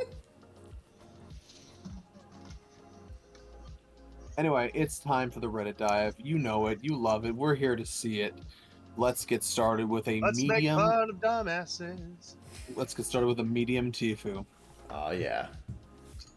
Today I fucked up by wearing sweatpants to work for 7 years. For 7 years. Obvious, obligatory, not today. It is an ongoing fuck up.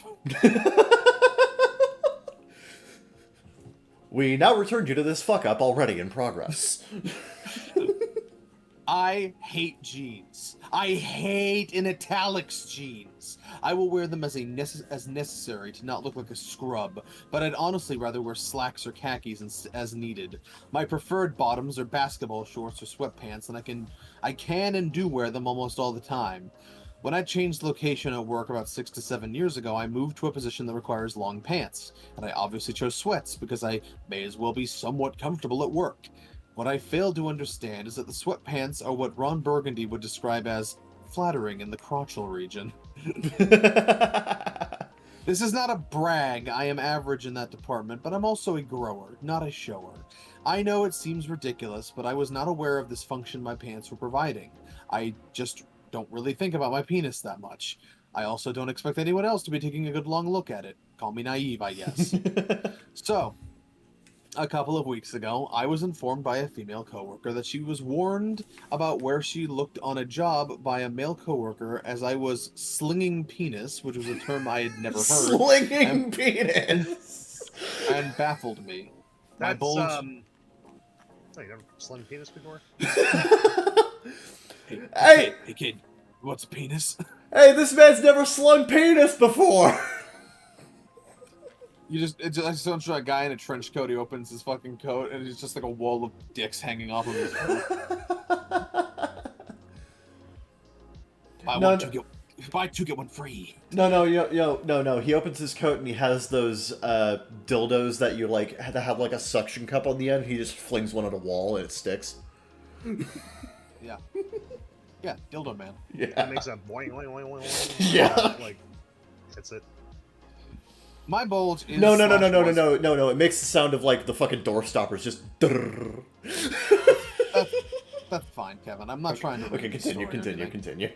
My bulge is/was very prominent. My surprise led me to asking others if this was actually the case, since that's not exactly the vibe I'm looking to put out at work. I'm happily married and not looking. I was further informed that indeed many people had noticed and commented, though obviously not to me, that I was really putting myself out there, as the saying goes. To make matters more complicated, worse, I had switched to first shift several years ago, and the people who had also discussed the subject at length. The result was that I must be going through underwear. Not true. TLDR, I've been living in the dicks out for Harambe life for years, and my coworkers are a bunch of meat gazers. The after effects, my wife and I talk about it. I show her the goods. She kind of shrugs but laughs at the situation. I leave before she's awake and change out of work clothes first thing on getting home, but of course that can't be the end of it. Just a few days later, we get pizza with our family. Her aunt lost part of her jaw to cancer years back and has a tough time chewing. I'm kind of known in the pizza shop because wife and I like their breadsticks. Wife likes hers doughy, and because they know my name and face, they always do a great job. One of the women referred to me as her best customer a week prior to the revelations. I order and return with pizza and breadsticks, which are uncharacteristically for the in-laws, made better than usual. Mother-in-law says maybe we should get our pizza all the time, which causes my wife to laugh, gives a look, and says, "Ask, have you been wearing your sweatpants in there too?" causing confusion for the in-laws. So I sigh and explain to her fairly conservative parents in cackling and what I recently learned, prompting her mother, bless her heart, asks, "Did she say slinging or swinging?"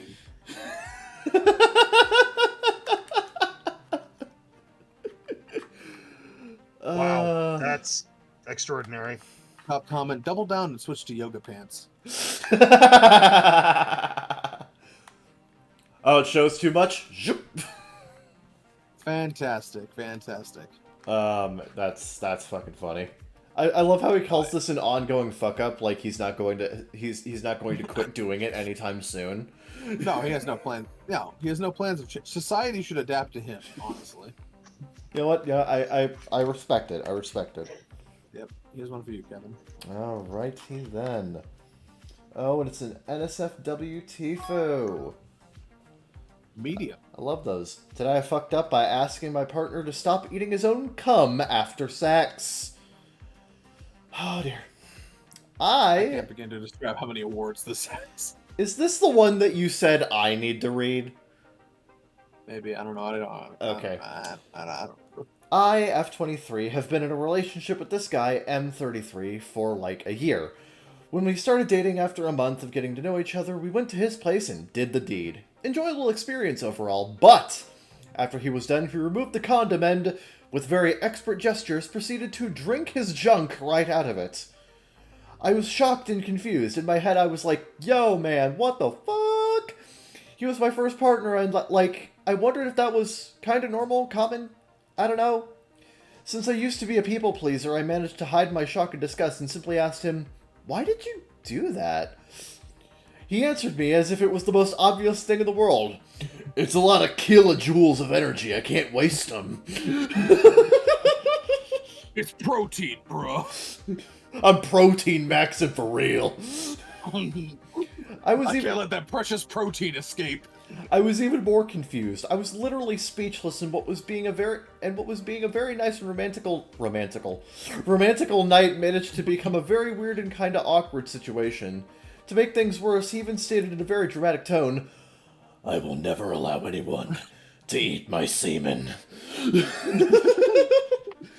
He said that like his junk was something precious, like if someone would ever get access to that, it was like being able to steal his soul. I don't know. It made no sense. And also, dude, no one here is trying to steal your precious cum. Ugh. By the way... This guy is obviously one of those guys who thinks taking a picture will steal your soul. Right, yeah. By the way, he wasn't drinking his cum in a kinky or erotic way, or I don't know. He did it like it was an extremely serious and important deal. Why drinking your... Well, like a Go-Gurt? He just looks down at it like, I know what I must do. Yep. Hits it like a fucking bong rip. It's nature's Go-Gurt tube. What? Why drinking your own cum must be so dramatic. We kept dating for several months, and every time we had sex, every single time, he did the same thing. I started to become very concerned, since usually the inside of the condoms there's usually some lube, I guess. He even complained about the bad taste of the lube or the latex the condom was made of. The taste of his own cum somehow didn't bother him at all. Good for him. That latex, though. That latex, though. And even if usually lube is not that toxic, I think that consuming a small amount, but very often, may not be the healthiest habit. Also, his breath right after this ritual also almost made me throw up all the times. I'm not taking out any of the fucking... Anyway. Yeah. Since he didn't even refuse to... God. No, he did refuse. Since he even refused to brush his teeth afterwards, quote, I didn't chew. I swallowed it in one gulp, so I don't need to brush my teeth. Ew. Oh, that's disgusting. God. God, I hate this man. I tried to discreetly make him understand that his habit was grossing me out, but saying out loud, ew, or by covering my eyes, but he didn't get the clues. A year passed by. I had enough. Girl, you went on this for a year? A year? Jeez. Yeah. I tried to confront him, but nope. He was unmovable. Neither the fact that his passion for his own cum was making me a little uncomfortable, nor the fact that, in my opinion, eating lube could be harmful, made him stop. He then proceeded to get mad. He stated that he wasn't doing anything wrong, that he just didn't want to, quote, waste precious substances from his body, and that I was making a scene for nothing. I told him about his breath, and he straight up accused me of having a bad smell. I told him that by deflecting my accusation, he was just making things worse, but then he interrupted me and told me I was just insufferable. Then he left. He was extremely angry. I've never seen that side of him. I'm sure that he will tell me to pack my things and leave. So right now I'm mad, confused, and scared about his behavior. TLDR, after the first time me and my partner had sex, he drank his own cum directly from the condom. I was disgusted, and after a year I asked him to stop. He got mad at me, and he's about to leave, and I think he's about to leave me. I want to extrapolate this behavior for a second here. Okay. because he refuses to let precious substances exit his body. So we need to establish that he drinks his own cum. Yeah. He presumably never spits. When he bleeds, he slurps it back up. When he pisses, he drinks it. When he cries, he sucks them back in somehow. Does he eat the tissues after blowing his nose? Like, oh yeah.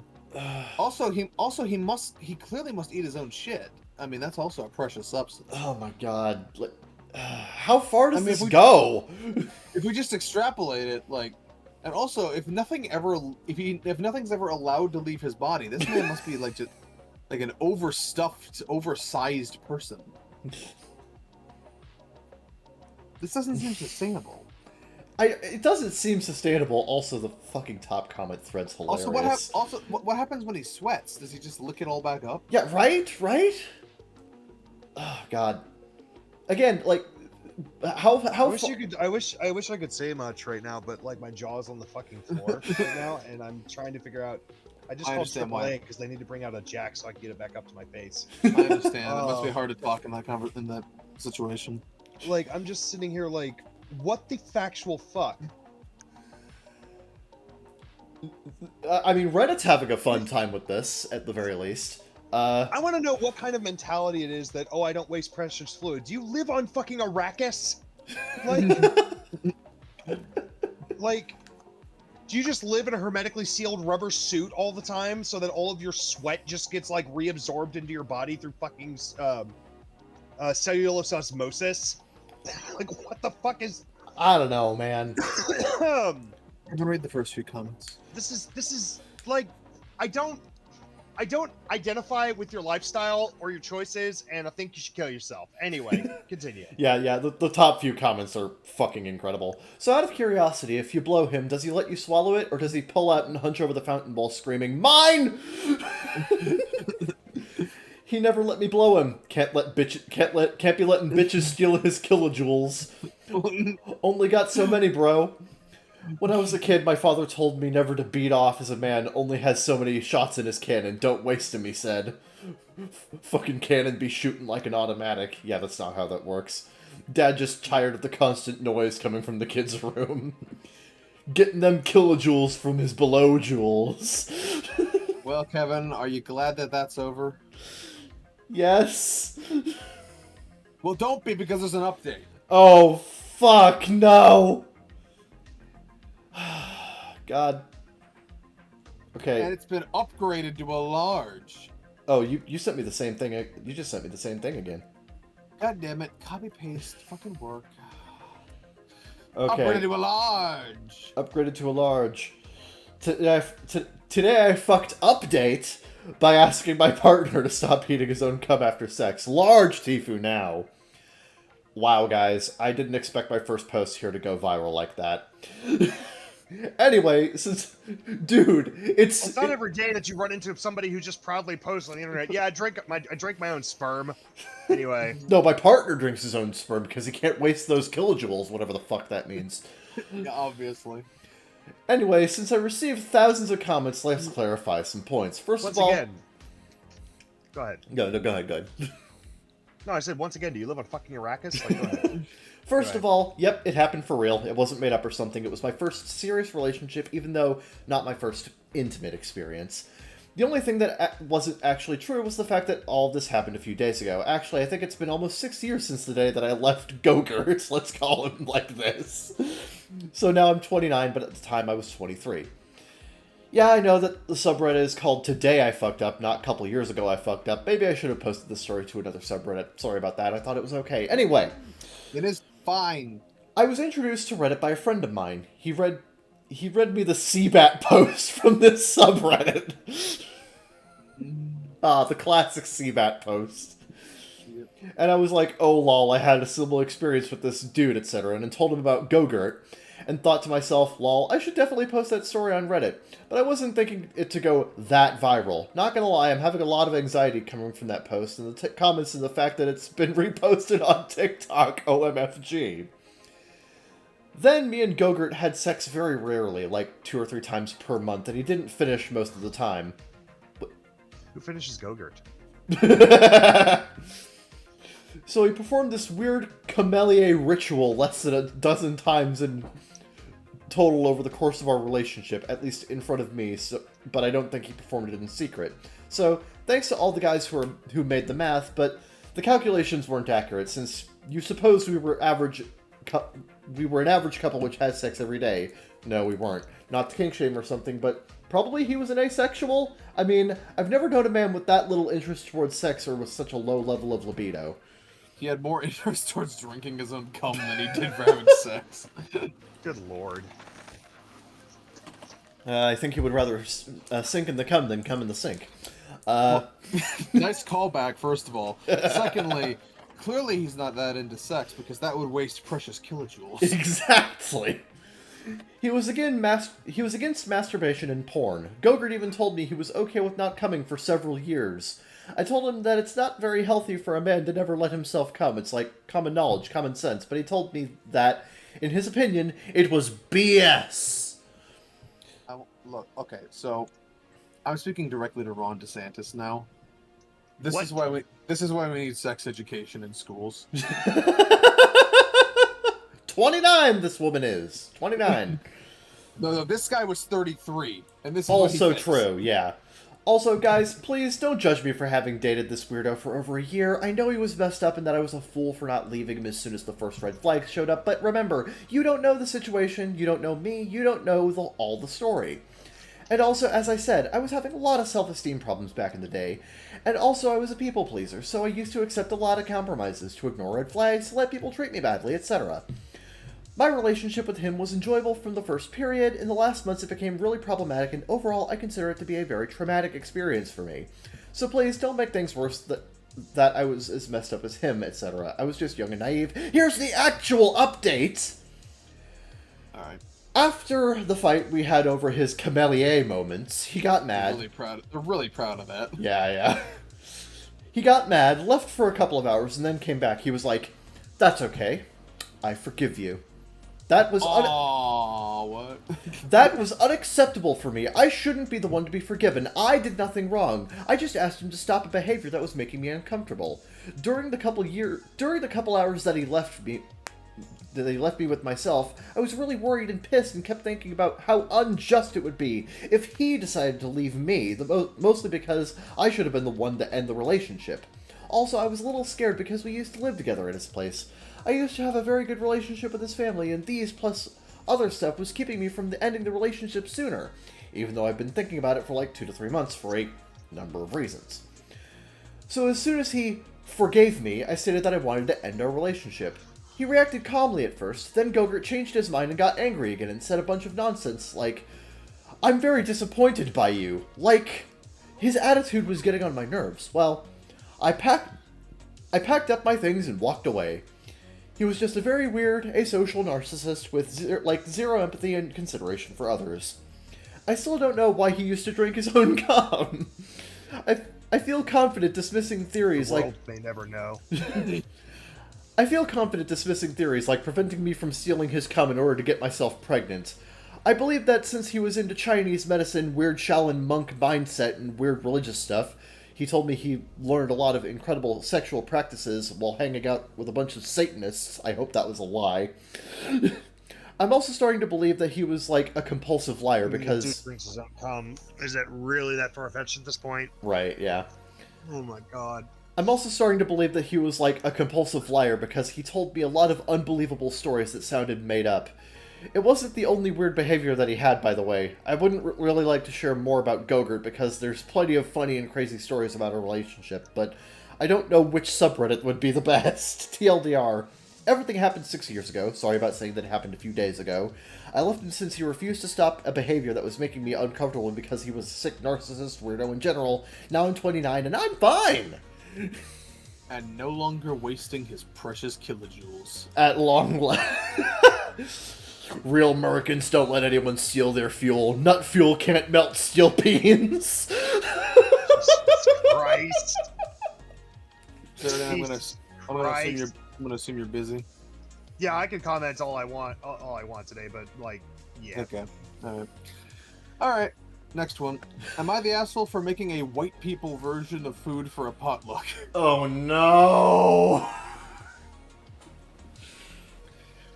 I'm from an ethnicity that loves hot, spicy food. My dad, in particular, grows his own peppers because he can't find any that are hot enough locally. I can't eat what he prepares for himself.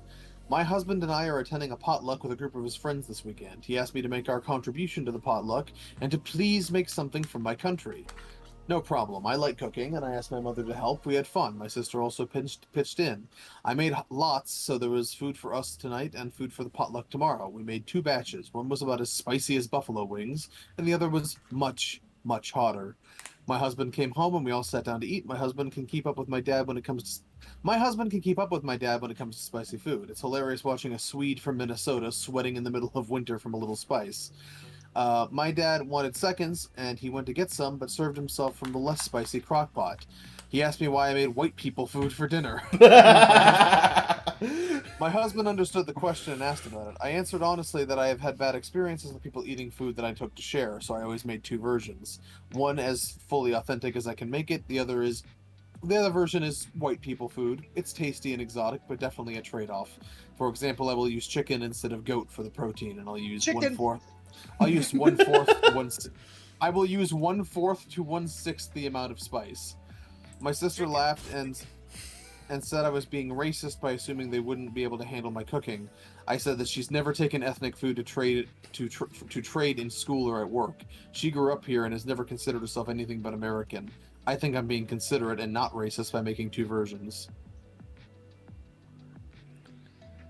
No, not the asshole. No. You made the food you thought would be appealing to the crowd you were with. Yeah, pretty much. Yeah, I don't really see an issue with this. You understood that trying to give other people spicier food from your own your own ethnic culture often causes problems, so you were trying to appeal to them more so than to the one person from your culture who was actually there, your dad. Although I do find it inherently funny that he ate from the pot and immediately said, "Why'd you make white people food?" Right, like, I don't... yeah. Lots to unpack here. Honestly, no. I don't think they're the asshole whatsoever. They did, in all of good faith, try to appeal. Had the best of intentions to try to appeal here. And at the end of the day, they still brought food. Yeah. Yeah. So it's like, are we really gonna are we really going to? Was there a problem with this? No, there wasn't. No, and it's just look, like, it's funny to say white people food, but there is a fact that different cultures have vastly different spice tolerances. Yeah. That's just how it be. It's not racist to point that out. Okay. Time for the next one. Yeah, that's not that big of a deal. You had to make a white people version of your food. It's fine. Yeah, I'm gonna read that one. Okay, am I the asshole for overreacting after my wife lied about our baby's gender? This reeks of I was about to say that! Fuck! I, 32M, and my wife, 25F, are expecting our first child. I've reacted in ways I'm now questioning and need outside perspective. Background. My childhood was a tumultuous one. Growing up, I always craved a strong male figure in my life. I never had that bond with my father, and I always envisioned having it with a son. My wife was aware of this deep-rooted desire. During her first pregnancy appointments, I was on an essential business trip. These trips, though draining, are critical since I'm the only breadwinner trying to ensure a different life for my child than I had. In my absence, my wife and her adopted mother attended the checkups. Upon my return, she excitedly told me we were having a boy. We invested emotionally and financially, a blue nursery, boy-themed items, even naming him after my late grandfather. However, a chance remark from her mother disclosed we were having a girl. My wife admitted she knew from the beginning, but didn't tell me, thinking she was protecting my feelings. I was devastated, feeling the weight of past hurts and fresh betrayals. In my pain, I cleared out the nursery and, in a moment I regret, told her mother she wasn't welcome at upcoming family events, seeing her as part of the deceit. I acted out of deep-seated emotions and past traumas. I loved my wife and regretted my reactions, but I feel lost. Am I the asshole for how I responded? God. I think top comment sums it up fairly Yeah. well. Everyone sucks here. I cannot imagine why she thought it would be less painful for you to think you were having a boy and then disappoint you later. Getting your hopes up accomplishes nothing. That said, you very much did overreact in clearing out the nursery and disinviting her mother from coming over. This reaction is crazy, and you talking about this pain and devastation surrounding having a girl is probably the reason she was afraid to tell you. Because she probably wants to be excited about this child and didn't want to deal with you acting like it's something devastating that it's a girl. Also, you are projecting way too much onto an unborn child. What if you did have a boy, but he wasn't as interested in this intense father-son relationship that you're craving? Can any real-life father-son relationship actually even live up to the one in your head that is supposed to heal your past wounds? Your kids are real people. Don't set them up for failure by having all these weird expectations for how they will better your existing traumas. Pretty much with top comment here. Yeah. Yeah, when I say most people shouldn't be parents, part of what I'm talking about is this projecting unresolved traumas and desires upon your unborn children. Yeah, no, I understand that OP is having a lot of has a lot of issues, but believing that simply having a son will fix these problems and it will be sunshine and rainbows from that point onward is a broken mentality in trying to have children to start with. And God, this is before you go into any kind of committed relationship, especially one that requires raising another human, you need to ensure that you are not going to be imparting your own traumas or letting your traumas affect your relationship with the child or reflect poorly in your relationship. This is a major issue that I've seen, not just from other people on Reddit, but I've seen this in other people I've known in real life. So you need to make sure that you got your shit in order before you dedicate yourself to a relationship like this, and especially if you are going to raise a child. Because the child doesn't deserve it. I just think in general. So let me stop you. I just think in general, projecting any kind of expectation onto, projecting any kind of expectation that is 100% adamant into any kind of relationship. Oh yeah, is just not healthy. There's a whole other half of this relationship that they get a say in, and you making make or break deals or you obsessing over things going a certain way is just a bad way to navigate life in general. Oh yeah, absolutely. It's like fucking what's his name? It's like fucking Bruce Lee always said, be as water. Go with the flow a little bit. Be prepared for other options, and then be excited when things go your way. It's just but this whole projection in general is toxic, whether you're projecting onto your wife, your kids, or onto other people. It's just a toxic thing to do. It's just very self-centered and toxic.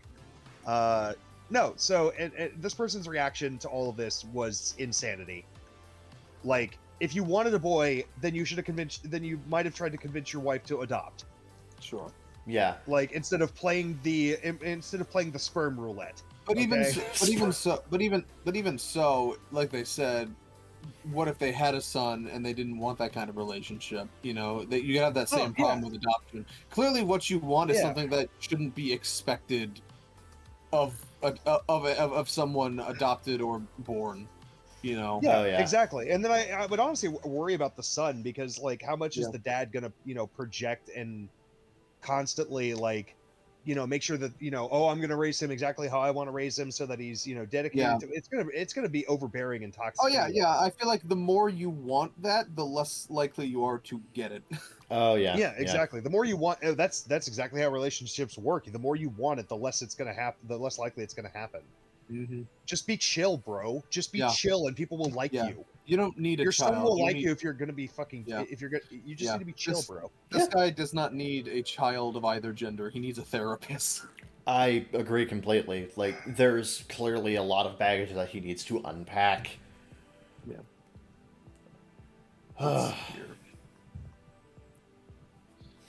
All right. Next one. Today, medium Tifu.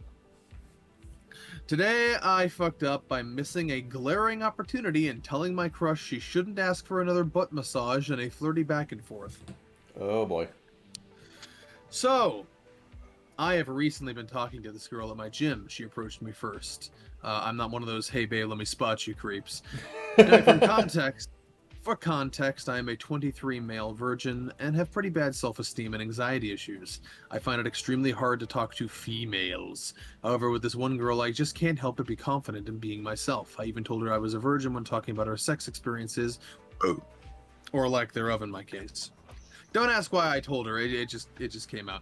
The other week, when watching a movie, she asked for a leg and back massage. I thought nothing of it at first. However, my penis was like, hold up. What's going on here? What's going on here?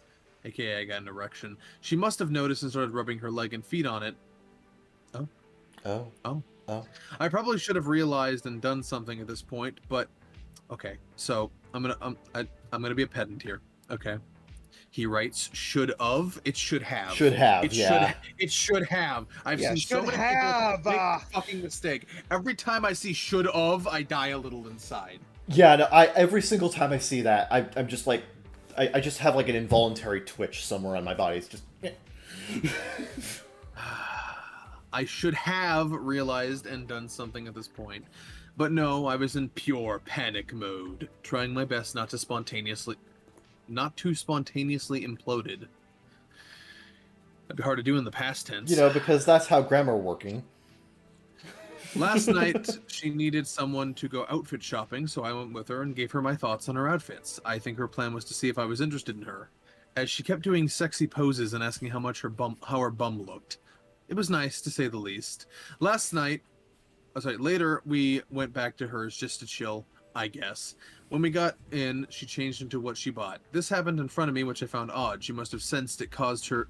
She must have sensed it caused she asked if I was uncomfortable. Oh, he meant sensed it because she asked if I was... Okay. Okay. Go back to school. I was, but a good kind of uncomfortable. Anyway, she went to her room and changed back into the clothes she was wearing before. When she came back, she asked for another back massage, but this time she wanted me to sit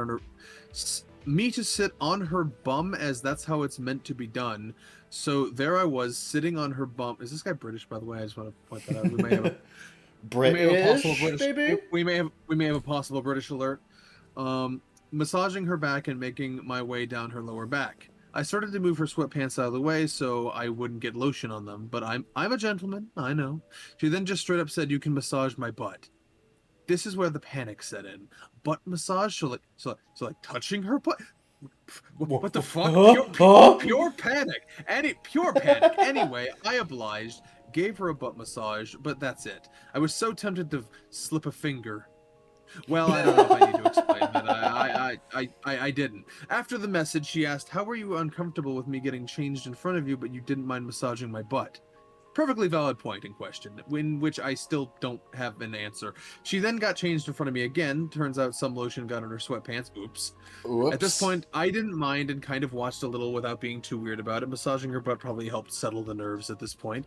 After she got changed, we went back to mine. Place, I'm assuming. She went to the fridge and opened without asking. I commented, well, you're comfortable, and she immediately replied, "Well, you were comfortable massaging my ass." Panic again. What to say? What did that mean? I didn't know how to respond to this, so I stupidly said, well, don't ask again. Fuck my life. Why the fuck did I say that? I can't help but feel I fucked up and missed my chance. I'm also a massive idiot and didn't want to ask her if she likes me straight up. My lack of experience as women also didn't help. I seen her today, never spoke a word of what happened. TLDR, Crush asked for an ass massage, however I didn't try anything during it. Later in flirty back and forth, I gave a stupid comment about not doing it again if she asked. Now I can't help but feel I fucked up. Oh my god. There have been people on airport runways of light sticks giving less clear signals than this girl. Yeah. That and also this dude just like spaghetti. And then somebody post the fucking Family Guy gif of the woman Brian was dating that literally had the airport runway thing straight to her. I'm getting some mixed signals here. There's a Family Guy meme for just about anything, huh? Apparently. Yeah, I'll accept the medium fuck up Yeah, status. yeah, that's fair. That's fair. Yeah. Holy Good shit. Good luck rectifying that one, because it sounds like she's interested. I'm not an expert in these fields, but something tells me she's interested. Yeah.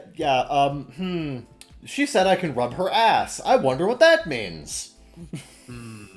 Yeah, She implied she wants me to do it again. Yeah, once you've got to that point, like, I mean, you've sealed the deal. Hmm. You just need to find the right moment to make your move. Well, it really could mean anything, honestly. You sent me the damn No, thing again. no, it couldn't. No, it really Okay. couldn't. No, it actually means one very specific thing. Oh, fuck. Why are you sending me all of the weird sex ones? I have them in alternating. I have an alternating pattern. It's just how it ended up. Today I fucked up by washing my penis with caustic soda. Medium Tifu. Oh. Did not happen today, but I've... With what now? With what? Caustic is in CAU? Yeah. Yeah, caustic soda. Oh boy. Oh boy. Did not happen today, but I've only realized the implications recently. Some family members are staying in my house for some time right now, and we are sharing the bathroom as expected. We only have one bathroom, and because of this, my mom decided to buy a large supply of soap, toothpaste, and etc. Among one of those things was this large jar of liquid soap. Oh. About 3 or 4 days ago, I was taking a shower and noticed I did not have any normal soap, so I just thought, yeah, I'll just use the liquid one. At first, nothing happened, just took my shower normally, got dressed and went on with my day. But as time went on, there was this itch in my penis that would not go away. Weird, but it's okay, I just ignored it and slept through the next day. In the morning, it was hurting pretty bad. I went to take a piss and see if there was anything wrong with it, and the skin around the tip of the penis was bright red and swollen, and there were tiny dots of white stuff on it. I was grossed out by this. I tried to wash it in the sink with the liquid soap, but the dots didn't go away. Eventually, I gave up and made the dumb decision to not think anything of it. Day went on, pain was strong but manageable. Took a shower again, it was on the same condition as before, and washing it with the liquid soap did nothing. Went to sleep, and the next day, the pain and the itchiness were gone, so I did not think about it that much. During the night, I went to take a shower, and when I looked at my penis, I had not gone to the bathroom that day. The head was entirely white, along with the skin around it. I tried to wash it off, but as soon as I realized it was dead skin, and it was falling off of it. The spots where the white skin fell are now bright red and sore, sensitive to everything that slightly happens to them, like putting my pants on. I didn't understand why it was happening, and I began to panic. Googling it, I found that some soaps are detrimental to the vulnerable parts of the body, and to always check the composition before using something. I went to check the soap that I used. It's a coconut soap, and in the composition there was NaOH, which is corrosive.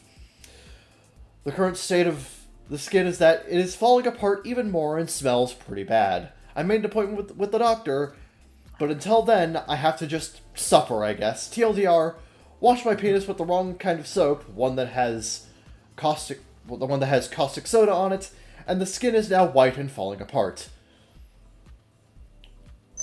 God. Somebody says all soap has NaOH in it. That's how it becomes soap. Unless it was poorly homemade, it was neutralized when the soap was made. It's entirely possible you're just allergic to that soap, or you're otherwise having some kind of reaction. That's a good point. Yeah, that is a good point. It's just today I learned I'm massively dehydrated. That's probably so also part of it. It also could be a rinsing thing. Like he might not have rinsed it correctly, because a lot of soaps can be irritants and can lead to massive amounts of redness and irritation if you don't properly rinse them afterwards. Yeah, this is true. Yeah, He might have a lye allergy. that's possible. That could happen. Yeah. That's not for washing. That's for making pretzels. Anyway. Yeah. No, that's fucking frightening. Anyway. Let's find another one that we want to read today. Hooray. Hooray. Let's see here.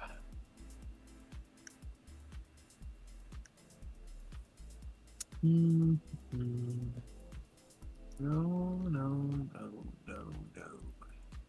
That just won't do.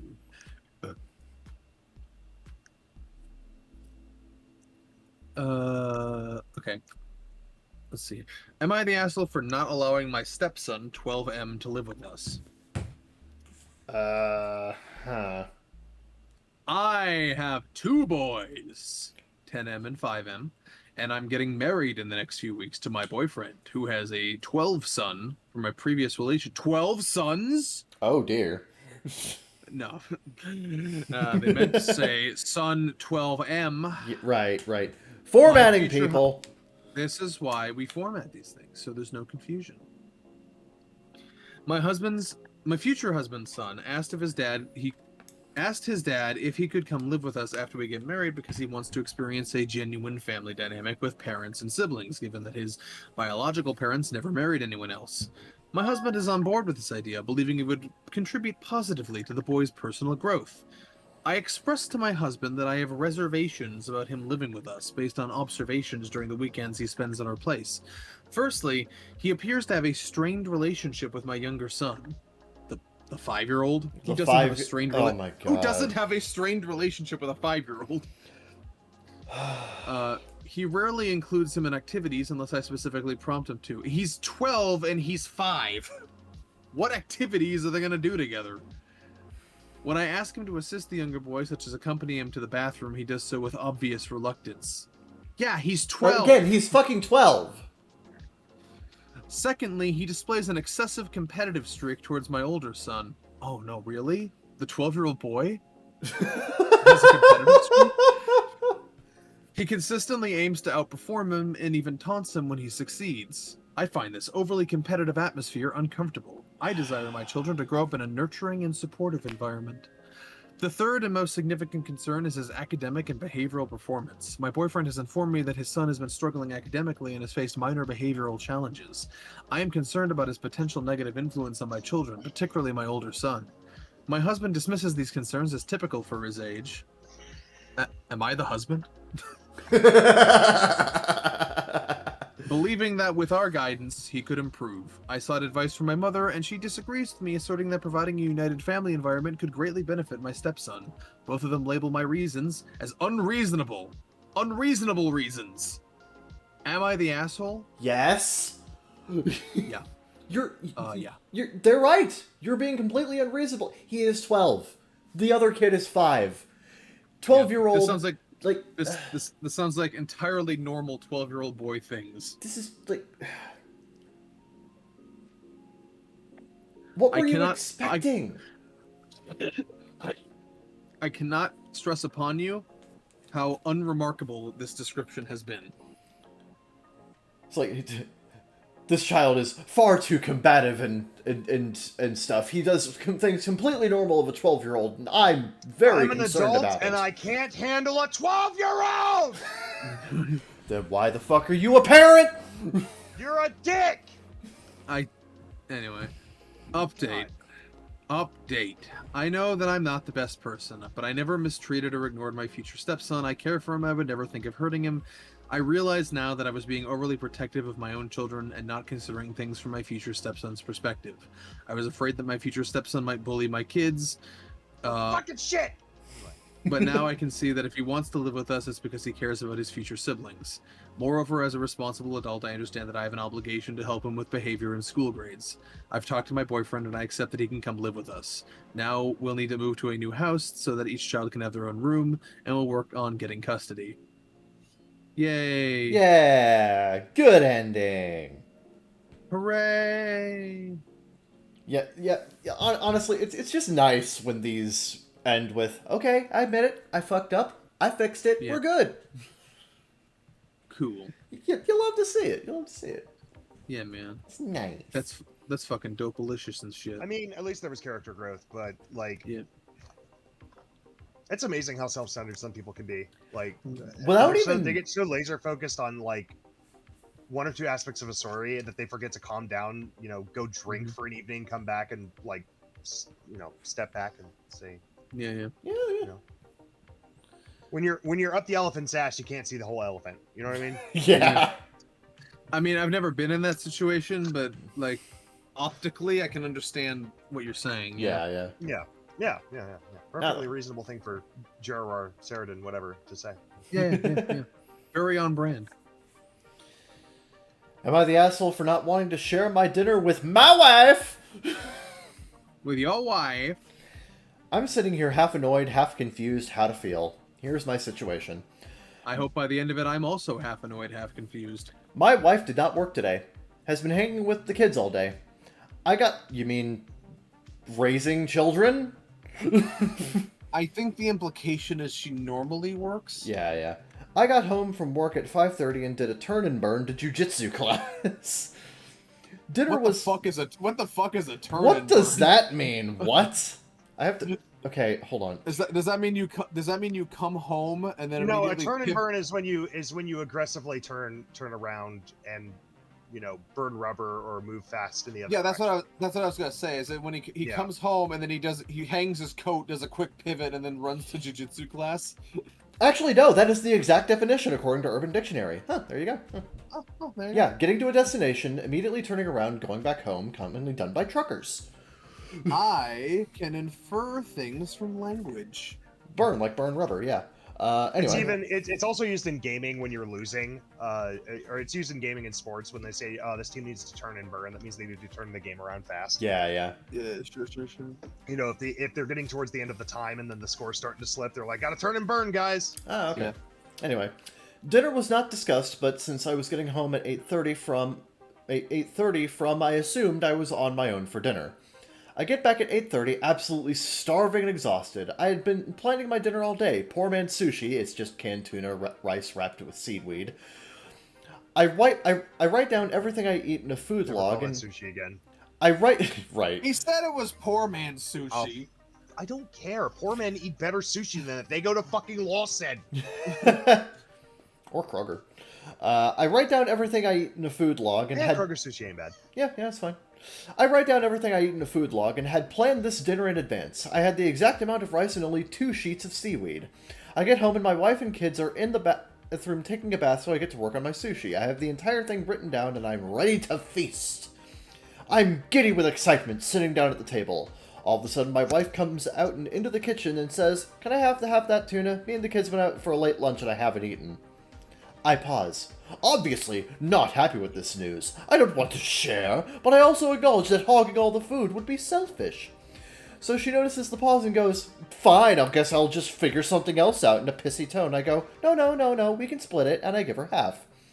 I go on to explain my situation, but I don't think she cared. She was annoyed that I even paused. Now I only had half my dinner and I am still hungry. I can't imagine asking for half of someone's food as they are just sitting down to eat it. But I also can't imagine not sharing it. I can't decide how to feel. That's the story. First of all, everyone sucks here. But secondly... Yeah, everyone sucks here. What the fuck? I've never seen anyone this excited for canned tuna. Sitting down like, "Oh yeah, man, you know what it's all about." And it's just like brings out the fucking... Did this guy just come back from Nam and never stop eating MREs? Like, good lord. It's like, I have been looking forward to this canned tuna all day. Oh yeah, boy, time to break out the sun-kissed!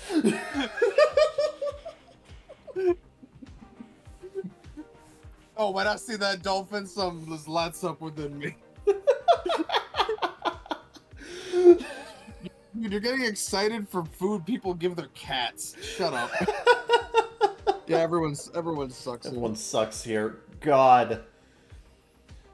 Lady, also... Learn how to eat foods other than canned tuna. Also, don't be obsessed with canned tuna. Also, fuck you. Also, lady, if a 5-second pause is enough... Also, lady, if a 5-second pause is enough for you to go, "Well, I'll just go somewhere else," and that's a you problem. Yeah, Jesus Christ. Your marriage is going to do great with that level of patience. Exactly. God almighty. jeez. I hate people! Yeah. You I want... think that's the Right. moral of every Reddit dive. Is I fucking hate people. All right. Next one. If it'll load. All right. Oh boy. Am I the asshole for Charging my friends rent and then keeping the money for myself.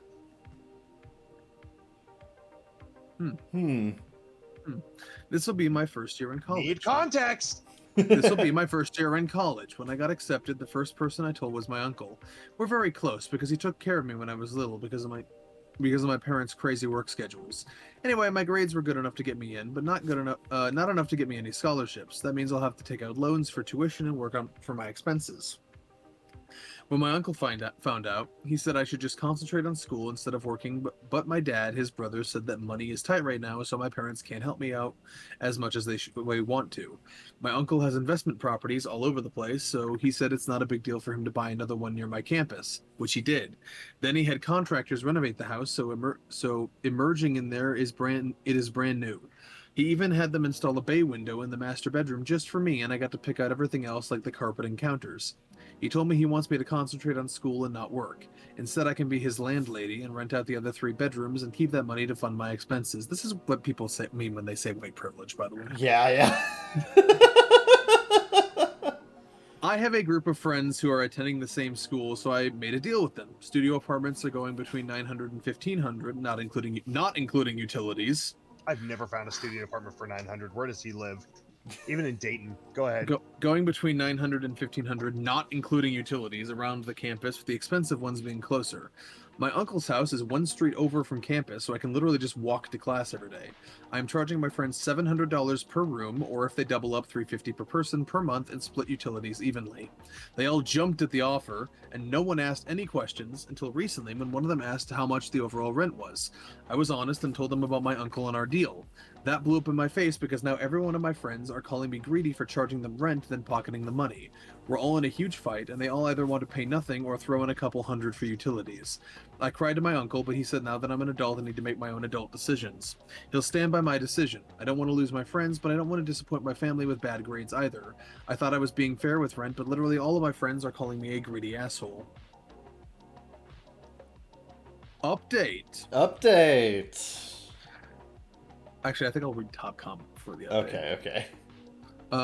Top comment says, "You're not the asshole. They're getting a great deal, but instead of focusing on that, they're seething with envy. Your uncle didn't buy and renovate that home so your jealous friends could have a free place to live. He invested in that home so you could have a place to stay and an income while you're in school. Yeah. Your friends are not entitled to a free roof over their heads just because you have one."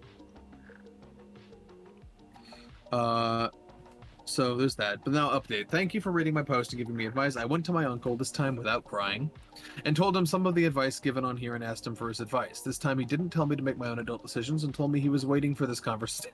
I like to imagine it was late in the evening. He was in his armchair with a glass of wine. He spun around, because it's a spinning armchair, obviously. He's a classy gentleman. And he said, "I've been waiting for this." Right. I've been expecting you. Where does this bring you? Back to me. Welcome, Mr. Bond. What can I do for you this evening? He was waiting for this conversation. This is what we agreed to He's got a cat do. in his lap and he's petting it. Anyway, this is what we agreed to do. I texted all of my friends, former friends, told them because of the arguments and hurt feelings, we can no longer live together. My uncle offered to work out a lease for me in the beginning, but I refused because these are my friends. Because no one signed a lease, we didn't have to break any. I was worried about them suing, but my uncle said that the law in our state requires anything to do with real estate to be in writing. Unlike other situations, real estate deals cannot be oral, so I'm good. This time, I took him up on the offer of creating a lease for me and to have new tenants sign. We spent the morning researching rent prices and making ads. My friends and I made the agreement at the beginning of summer. Now that there's only a couple weeks left until school starts, we found almost nothing within 3 miles of campus. There were some options further out, but nothing was cheaper than $1,200 for a shared room, and that was in an old house with window AC units and 5 miles from campus. When the house was being renovated, my uncle had central air and heating installed. We came to a rent price of $1,300 and placed ads in several buildings, in several places, including Facebook. Within an hour, I got a dozen messages. It's 4 p.m. now, and I have literally over 100 messages. Many of them don't even need to see the house in person. Based off of pictures and location, they want to submit their application today. Some even offered to send me the deposit, and one person said her dad will pay me the full semester amount today. My uncle gave me some advice that was exactly what you guys said. Never mix money with friends, or I might lose both, and never tell anybody my business. He told me not to lie, just to keep quiet. Thanks again. Have a great weekend, you wonderful people. Hooray! A happy ending for the rich people. Yeah. Okay, so here's the deal. There's Does- a balance in the force. Here's the deal. Okay. Doesn't it just make you feel all warm inside? No, wait, that's heartburn. let me just fucking lay down some cold hard truth on the listeners here. Okay, if you're getting if your entire rent and utilities is $700 in today's economy, don't fucking bitch about it because you'll lose it. Yeah, you have it good at that point. Mm-hmm. Right. You're not okay. OP, not for OP. You're not the asshole. You're a very privileged white girl, but you're not the asshole. Yeah. I hate you, but you're not the asshole. If this makes sense. You might be the most unlikable, not the asshole we've ever had. Just For on reasons- principle. Hey, Zeke, just do what you do when you're reviewing supercars. Don't think about the money. Ignore the It's hard. money. It's hard not to think. Ignore It's so hard. It's the so hard. money. It's so hard. Ignore it. Fine, I'll ignore everything and go straight to the lightning round. Let's go! Let's get our minds off of the economic disparity by going to the unpopular opinion subreddit, where we can find some unpopular opinions that may or may not be unpopular, and we may or may not agree with them, and you may or may not care. So let's start.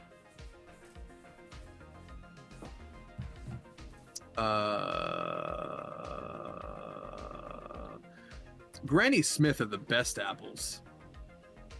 I don't know. Kevin, For cooking with or for fucking eating?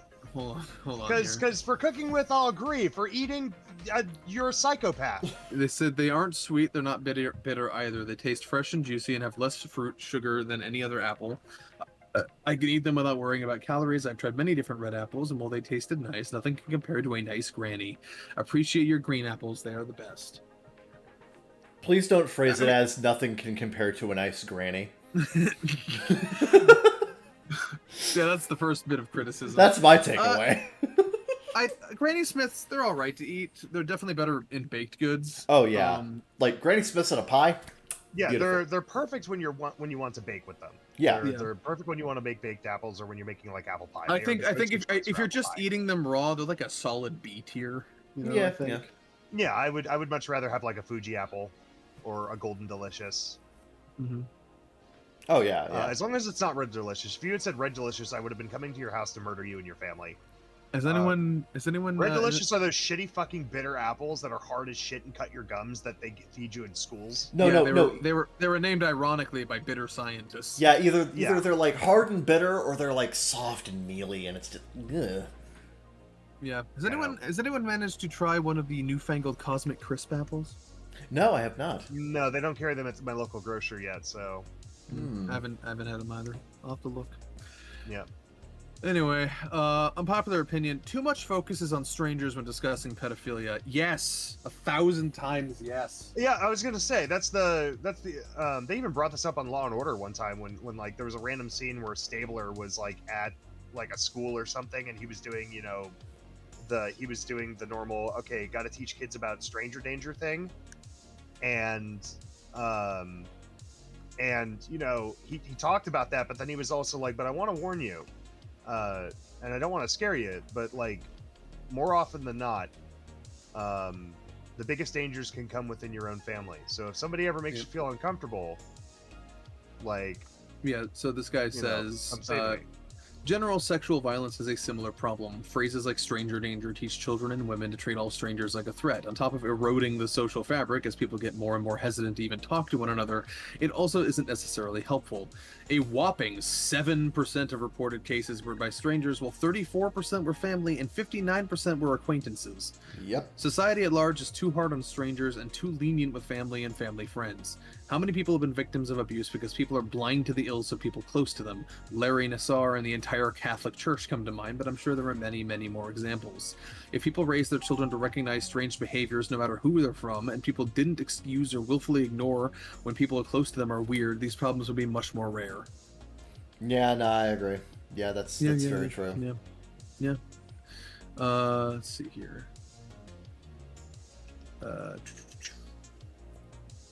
Unpopular opinion: Monopoly is fun and not that long if you actually play by the rules. 100%. 100%. It's the Yeah. stupid free parking shit that keeps the game going forever. Yeah. Like the people who house ruled that whenever you land on free parking, you get all of the money that's been collected through property taxes and Yeah. stuff that's sitting in the middle of the board. That is what keeps Yeah, the game yeah. going on way too fucking long. If you just play normally, the game lasts like 2 hours. at Yeah, most. so being entirely fair, Monopoly is a badly designed game, just like capitalism is a badly designed system, but it is definitely made substantially worse by the abundance of house rules that don't account for how the game was designed for. First of all, it's an excellently designed game, and it stood the test of time. Second, you're just bad at it. I have several 3-hour video essays that say otherwise. Yeah, I could write a bunch of crap and make a 3-hour video. That doesn't make any of it true. I think you're just jealous that YouTubers are smarter than you.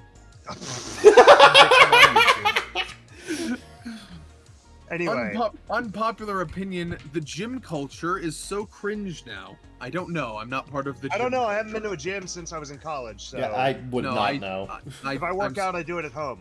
Sorry, I am not a gym goer. I am an anime watcher. Right. Yeah, you can be both. Yeah, but I'm not. Yeah, but I won't. Have you seen my buddy Jimmy Weeb Shooter on fucking Twitter? Or Sakanashi Kiara? I have. The KFB fish? Yeah. They're buff as fuck. Yeah, these men got swole. Unpopular opinion: going to people's weddings and posting pictures of yourself with no acknowledgement of the wedding itself is weird. I didn't know that's a thing that happens. That is kind of weird. I don't think it's an unpopular opinion. I think that's probably not an unpopular opinion though. I think if you asked most people, "Is this weird?" they'll go, "Yeah." Yeah. Yeah. Let's see here. Let's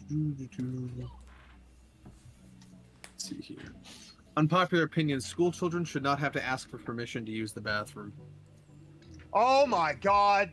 Alright, here we go. Not only do I agree 100,000,000% with this fucking statement, Oh yeah. like they should just announce, "Hey, I have to go to the bathroom," and the teacher should be That's- like, the "Okay, funny- go to the bathroom." The funny thing is, that's how it worked at the schools I went. Same here. It wasn't so much that I was asking permission, so much as I was just announcing that I was leaving. Yeah, no, that's literally it. And I think in most cases with most reasonable teachers, that's exactly what happens, especially with young children. Oh yeah. What I can't stand and what nobody can stand is the stupid, "Hey, can I go to the bathroom?" And their reply being, I don't sorry, know, can you? I don't know, can you? Okay, you are wasting their fucking precious time. They are clearly in bladder distress, and you're wasting their time. Why? Not for their enjoyment, not for the class's enjoyment, since nobody thinks that boomer joke is funny, okay? But also, they may not even have the context to understand what you're even talking about. Have you gotten to that part of proper English speaking in English course? Yeah, yeah. Because if not, you're just being a dick, you're not educating anyone, and you're wasting their time. Bladder retention can cause lots of different terrible effects, and nobody wants to be hearing some dude self-gratifying himself by making a joke that only he's laughing about while they're suffering in distress needing to go to the bathroom. Like it's fuck teachers that do that and think it's funny. Anyway. Yeah, no, that shit ain't funny. At all. No, in high school it was just like, yo, I gotta go to the restroom, man. And my teacher would be like, all right, make it quick. All right, go. You are gonna miss some lesson though, and I'm like, that's fine. Failing this class anyway. Just kidding. I never failed classes. I was always at least a C student, even in my worst courses. Most Now of this these guys. okay. This next one is fucking dumb, but I want to read it because this guy is such a character. Okay. The song, unpopular opinion, the song Puff the Magic Dragon is better if only the first 2 verses are sung.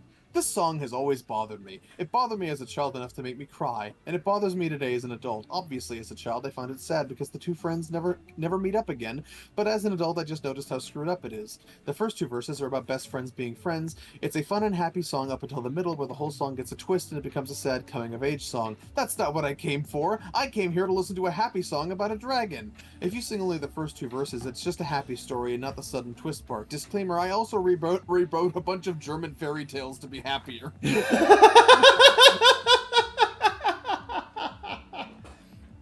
I was literally, as soon as I was done reading this, I'm like, I bet this is the same kind of guy who rewrites German fairy tales. And then he's right, disclaimer, I rewrite German fairy tales. I'm like, I knew it!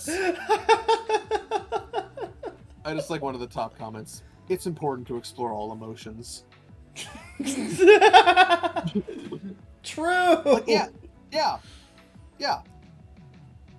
I'm gonna be honest, I haven't thought about the Puff the Magic Dragon song in 20 years, but now I appreciate it on a whole new level because of that, because it actually has, complexity of emotion Yeah, to it has complexity and meaning, and Yeah. like What I'm saying here is read your kids some Brothers Grimm. They might learn something. I just wanted a song about a dragon, though. No. Kids need more fucked up German fairy tales. Get on it. I didn't ever understand the meaning of them. They were just fun and catchy songs to listen to. The meaning on a lot of those have been completely lost over so much time. Yeah. Like Baba Black Sheep, like like half the shit they sang on Barney was atrocious if you go through the original version. Oh yeah. Do your ears hang low? It's not your ears in the original, son. I'm sorry to tell you this. That song's about a fucking floppy long dick.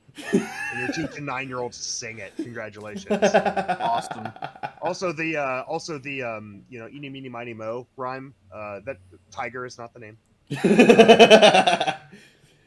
That starts with a different letter of the alphabet. Yep. Unpopular opinion, cake pops are a scam for both employees and customers.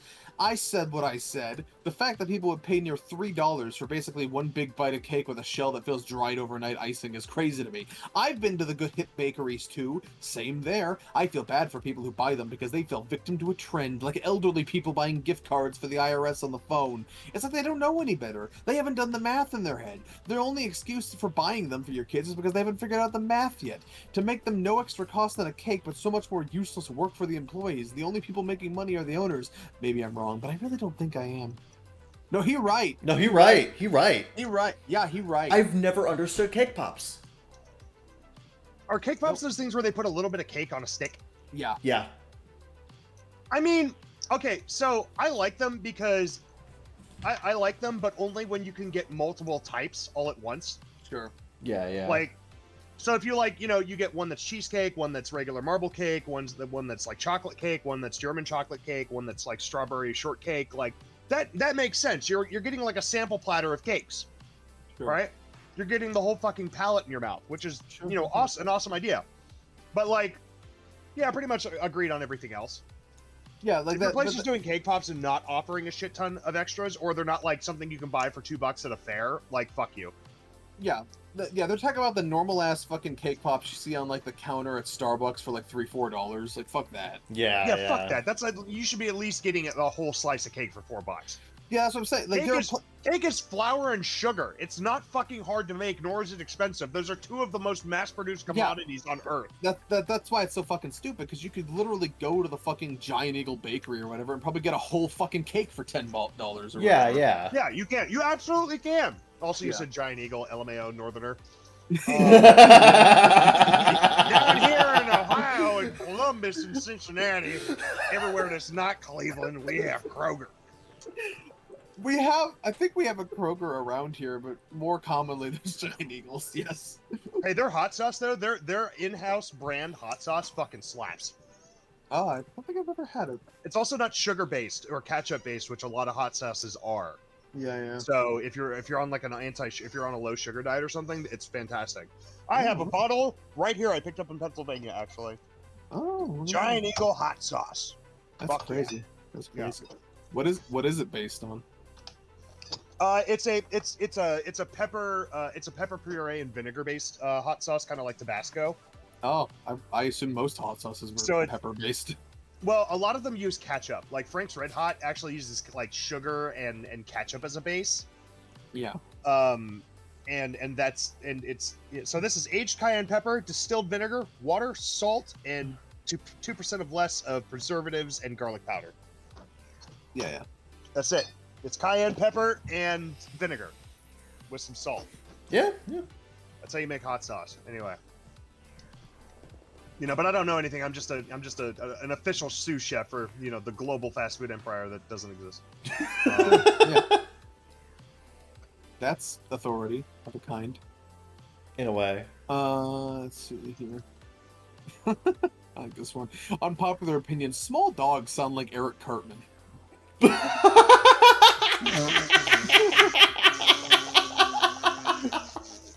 We need a tiss on that one. We need a rim shot on that one. Okay. I got it. There we go. Nice. Gotta be quicker on the draw, man. We're a professional podcast. Let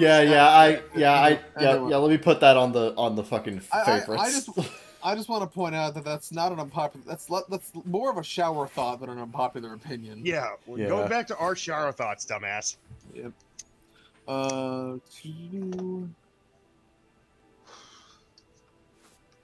I'd like to imagine this person put that there and then comes back the next day. Oh man, I have 50 different comments on it. It's all just go to fucking shower thoughts, dumbass. Okay, I'm gonna fucking rapid fire because I'm not seeing any other good ones. Okay. Let's go. It's another rapid fire session. It is better to respect your rival's feelings to your crush than fighting for them. The NF sucks, and anyone who enjoys his music is bad taste. Tori Amos's music is terrible. Time-consuming college majors like computer science and engineering should always offer stipends so that students can study and sleep instead of cramming in a job. Jordan 5 A's and 6's were better than 4's. Getting in bed still damp after a shower is one of the best feelings. No, ew, what? No. Get help. Our world would be a better place if everyone was minimalist. Bands that make the crowd sing their songs ruin the concert experience. Surf's Up is the best animated movie of the 2000s. Based? Believing in conspiracy theories is the exact opposite of critical thinking. Concerts and festivals shouldn't exist. Some of the world's best doctors have fantastic bedside manners. Wait, what? That's an unpopular opinion? Unpopular opinion? What? Hold on, slow it up. Some of the world's best doctors have fantastic bedside manners. Huh? Yeah. Yeah. Imagine what? That's why yes, they're good. The cops in your behalf. I'm concerned, OP. The Office US is terrible. Contemporary Superman depictions. Hold on. What? It's better than the UK version. Shut the fuck up. They must have only ever seen the fucking last couple of seasons where fucking. Okay, this guy says he's still on season 1. Oh, okay. Okay, well, season 1, the first episode is atrocious, but the rest of it is fantastic. Contemporary Superman depictions make Lex Luthor right. Okay. The Friday song by Rebecca Black was actually a bop. Her singing just sucks in it. Sun and Moon are names, not labels. No, Sun and the Moon are Pokemon games. In the upcoming GTA 6, I don't want unrealistically large lanes with space to pass cars between them. If there's traffic, I want there to be real traffic. Well, then you're never gonna get anywhere. Fuck you. Yeah, don't play GTA, dumb fuck. I hate being able to get places quickly in a video game. I hate convenience in video games. I wish games were more inconvenient. The whole fucking point is providing enough traffic for immersion's sake, but also allowing the roads to be large and empty enough for you to actually, like, get places. Speed through them. Like, driving fun driving. Yeah.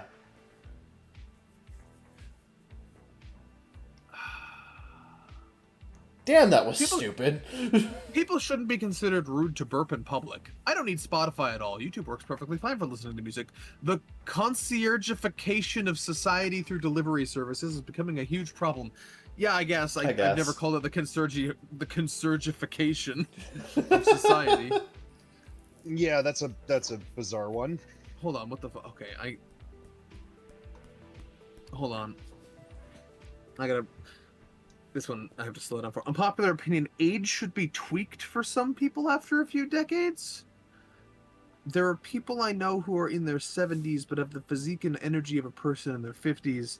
I think people like that have gone out of their way to slow down their aging, so should have their age updated. They should be able to have an age displaying an original age and an age they worked hard to feel and be like.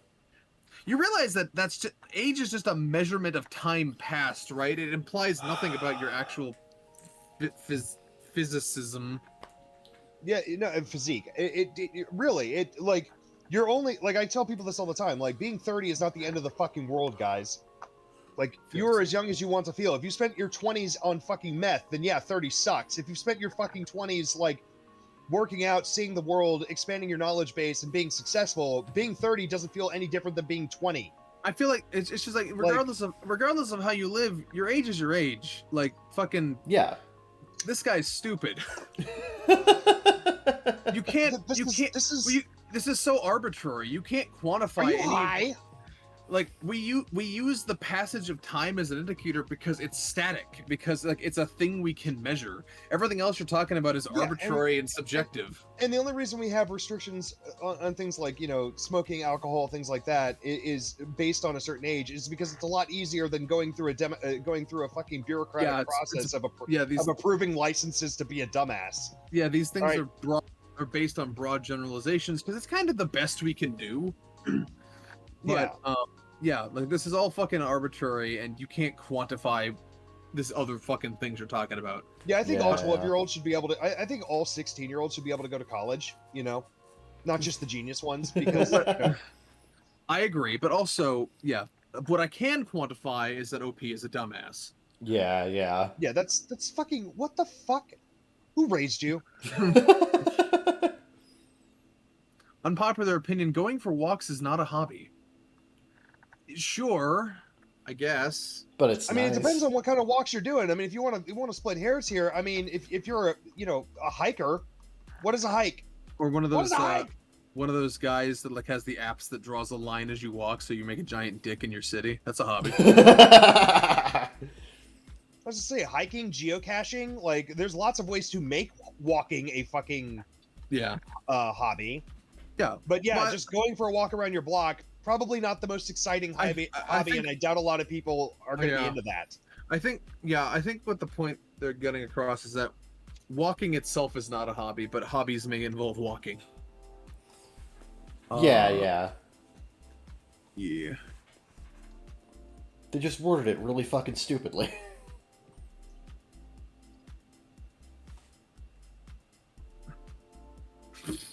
Unpopular opinion, we are privileged to work for money. Okay, Musk. Okay, thanks. Musk. Thanks for that. Oh, okay, whoever the hell is running Disney these days. Bob Iger. One of the Bobs. Thanks, Bob Iger. Yeah, no, we are privileged to work for money. I'm like, no, that is... Okay, I want everybody at home to pay attention because here's a history lesson.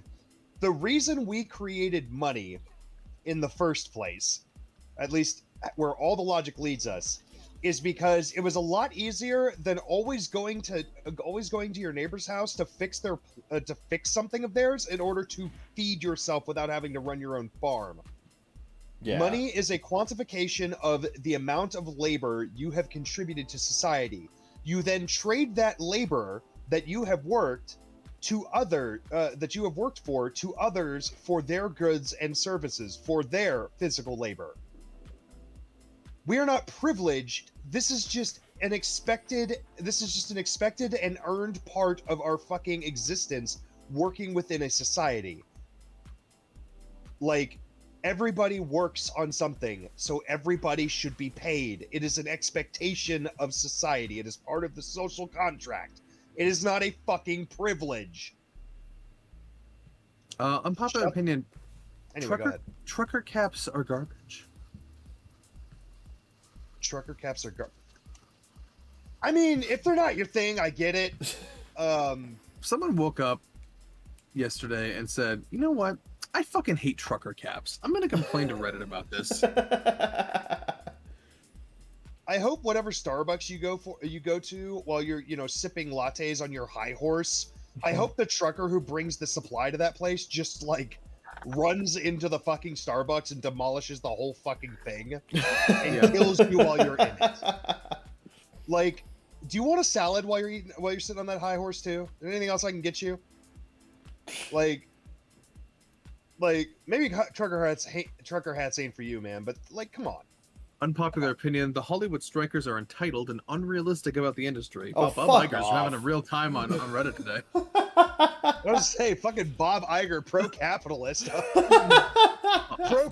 pro-crony capitalist over here, fucking enjoying his day. I'll give OP one thing. That is most certainly an unpopular opinion. Yeah, that's a horrible opinion.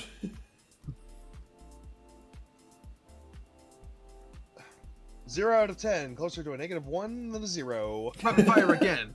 Carry-on spinners are dumb. Finding out you're not alone with crisis is not comforting. Smash Mouth has some great songs. Boysenberry Pie is the best fruit pie one could ever dessert. Everyone is a narcissist. I hate fake encore, every band does. The Lexus LFA is the most single overrated and overhyped car currently. I hate the taste of bacon.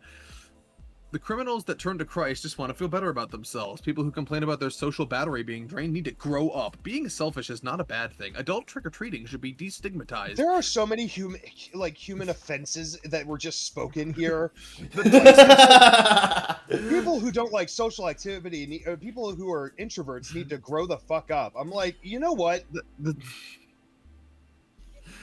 taste of salmon skin, not crispy, is really good, actually. When it comes to quick and relatively kind of fresh diner-style food, Waffle House is actually pretty tasty. It's hard to be a hardcore fan. I actually really like Waffle House. Being known as a bad person is more beneficial than being known as a good person. Strawberry milk is better than chocolate milk. If you play fantasy football with the same people after many years, it becomes almost entirely luck. Nobody has basic communication skills anymore and rely too heavily on the opinions of internet strangers. People should not break up fights. Theme parks are better when you go alone. You use the 1 to 10 scale wrong and you know it. Sharing is caring. I don't agree with it. It's not a lesson that translates to the adult world. The Sonic franchise as a whole is trash. Calling any group of people barbaric is wrong. Jake Paul contempts his fans. Unconditional love makes no sense. Ranking people by their attractiveness videos are so unnecessary. Gender reveals are weird and have all of the ick. American restaurants give you way too much food. Every live sport event would benefit from having a no commentary option. Amazing feats achieved through repetition are meaningless. Toddlers should not be allowed to ride laps in first or international business class. Arabic is superior. People who block other drivers are in a hurry suck. No hitters in baseball are bad. The drums are one of the most easiest instruments you can ever learn. I prefer physical mail for official communication. Stories with antiheroes are just stories of two villains. Romantic partners should be your therapist. Wow, crazy. Professional gaming should be called MLG, not esports. That's a based one. Waiting for all the food to arrive at the table before anyone can eat it is dumb. Previews, sneak peeks, and before and after pictures ruin videos. Most celebrities are not attractive, and people just hype them up because they're famous. Texas Chainsaw Massacre is a terrible movie. Okay, hold on. Most celebrities aren't attractive. People just hype them up. Okay, blue-haired, 400-pound lesbian on Twitter. Okay. I'm assuming that same person also posted wrinkles, halos, and facial lines are beautiful. Bands should stop doing covers. EV cars are just like organic stickers on food. There has been a push for everyone to be categorized into a growing number of groups so that the top 1% can maintain power through divide and conquer. Yeah. That one's just true. I want you to know that a lot of these cause me physical pain. I'm still reeling from some of these. Jeez. I'm gonna keep going because I keep seeing more dumb ones. Being late for everything is like stealing. Radio stations should... Radio stations should play each song no more than once per month. Just because you I think like he would something agree doesn't- with that one. I think Mike would agree with I that would one. 100% agree with that shit. Fuck the radio. Fuck Just- Ryan Seacrest. I hope he dies.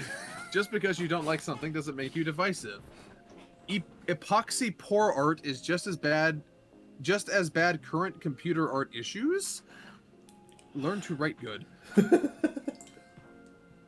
Celebrities don't have to be grateful to their fans. People should be able to board planes like a subway or train. The Bayformers designs are the best Transformers designs. It doesn't No. Go back to No, celebrity no, ones. no, Go back whoa, to whoa, celebrity whoa, ones. whoa, Go back whoa, to whoa. celebrity ones. Go back to celebrity ones. Celebrities You're don't right. have- You're right. Celebrities don't owe you shit. That being said, that says a lot about their character. Also, this guy really looks Like, at... you make money because of us. I'm not saying you don't have to like grovel in front of us, but don't be a dick. Also, I love that one person who sees like 5 different Decepticons with knives for mouths and says, "Oh yeah, this is like peak design, man." It doesn't a lot of talent to be a photographer. Rejection isn't a good thing. Did I have a stroke listening to that? What? Breaking immersion in TV shows isn't bad. I actually kind of like it. Marriage isn't really that necessary other than for traditional reasons. Not every job needs to pay a family supporting wage. Okay, Bob Iger, get off Reddit, please.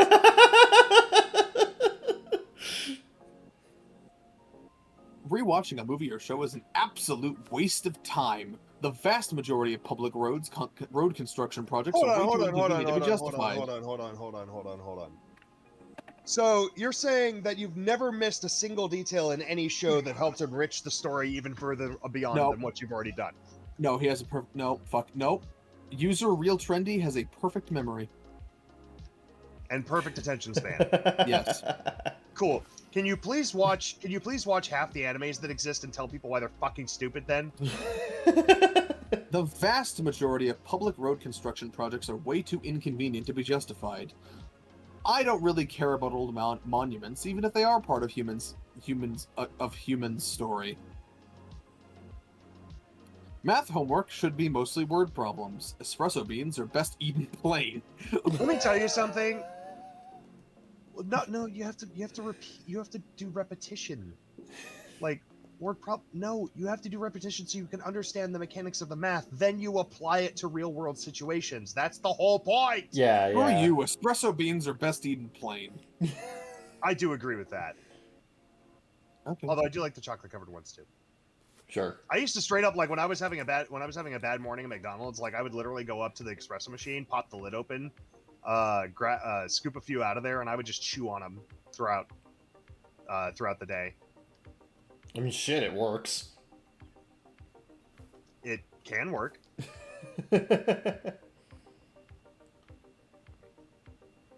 That's going to be the Baka Gaijin show. Yeah! Thank you for listening. If you indeed have been, you can listen more if you subscribe to the channel.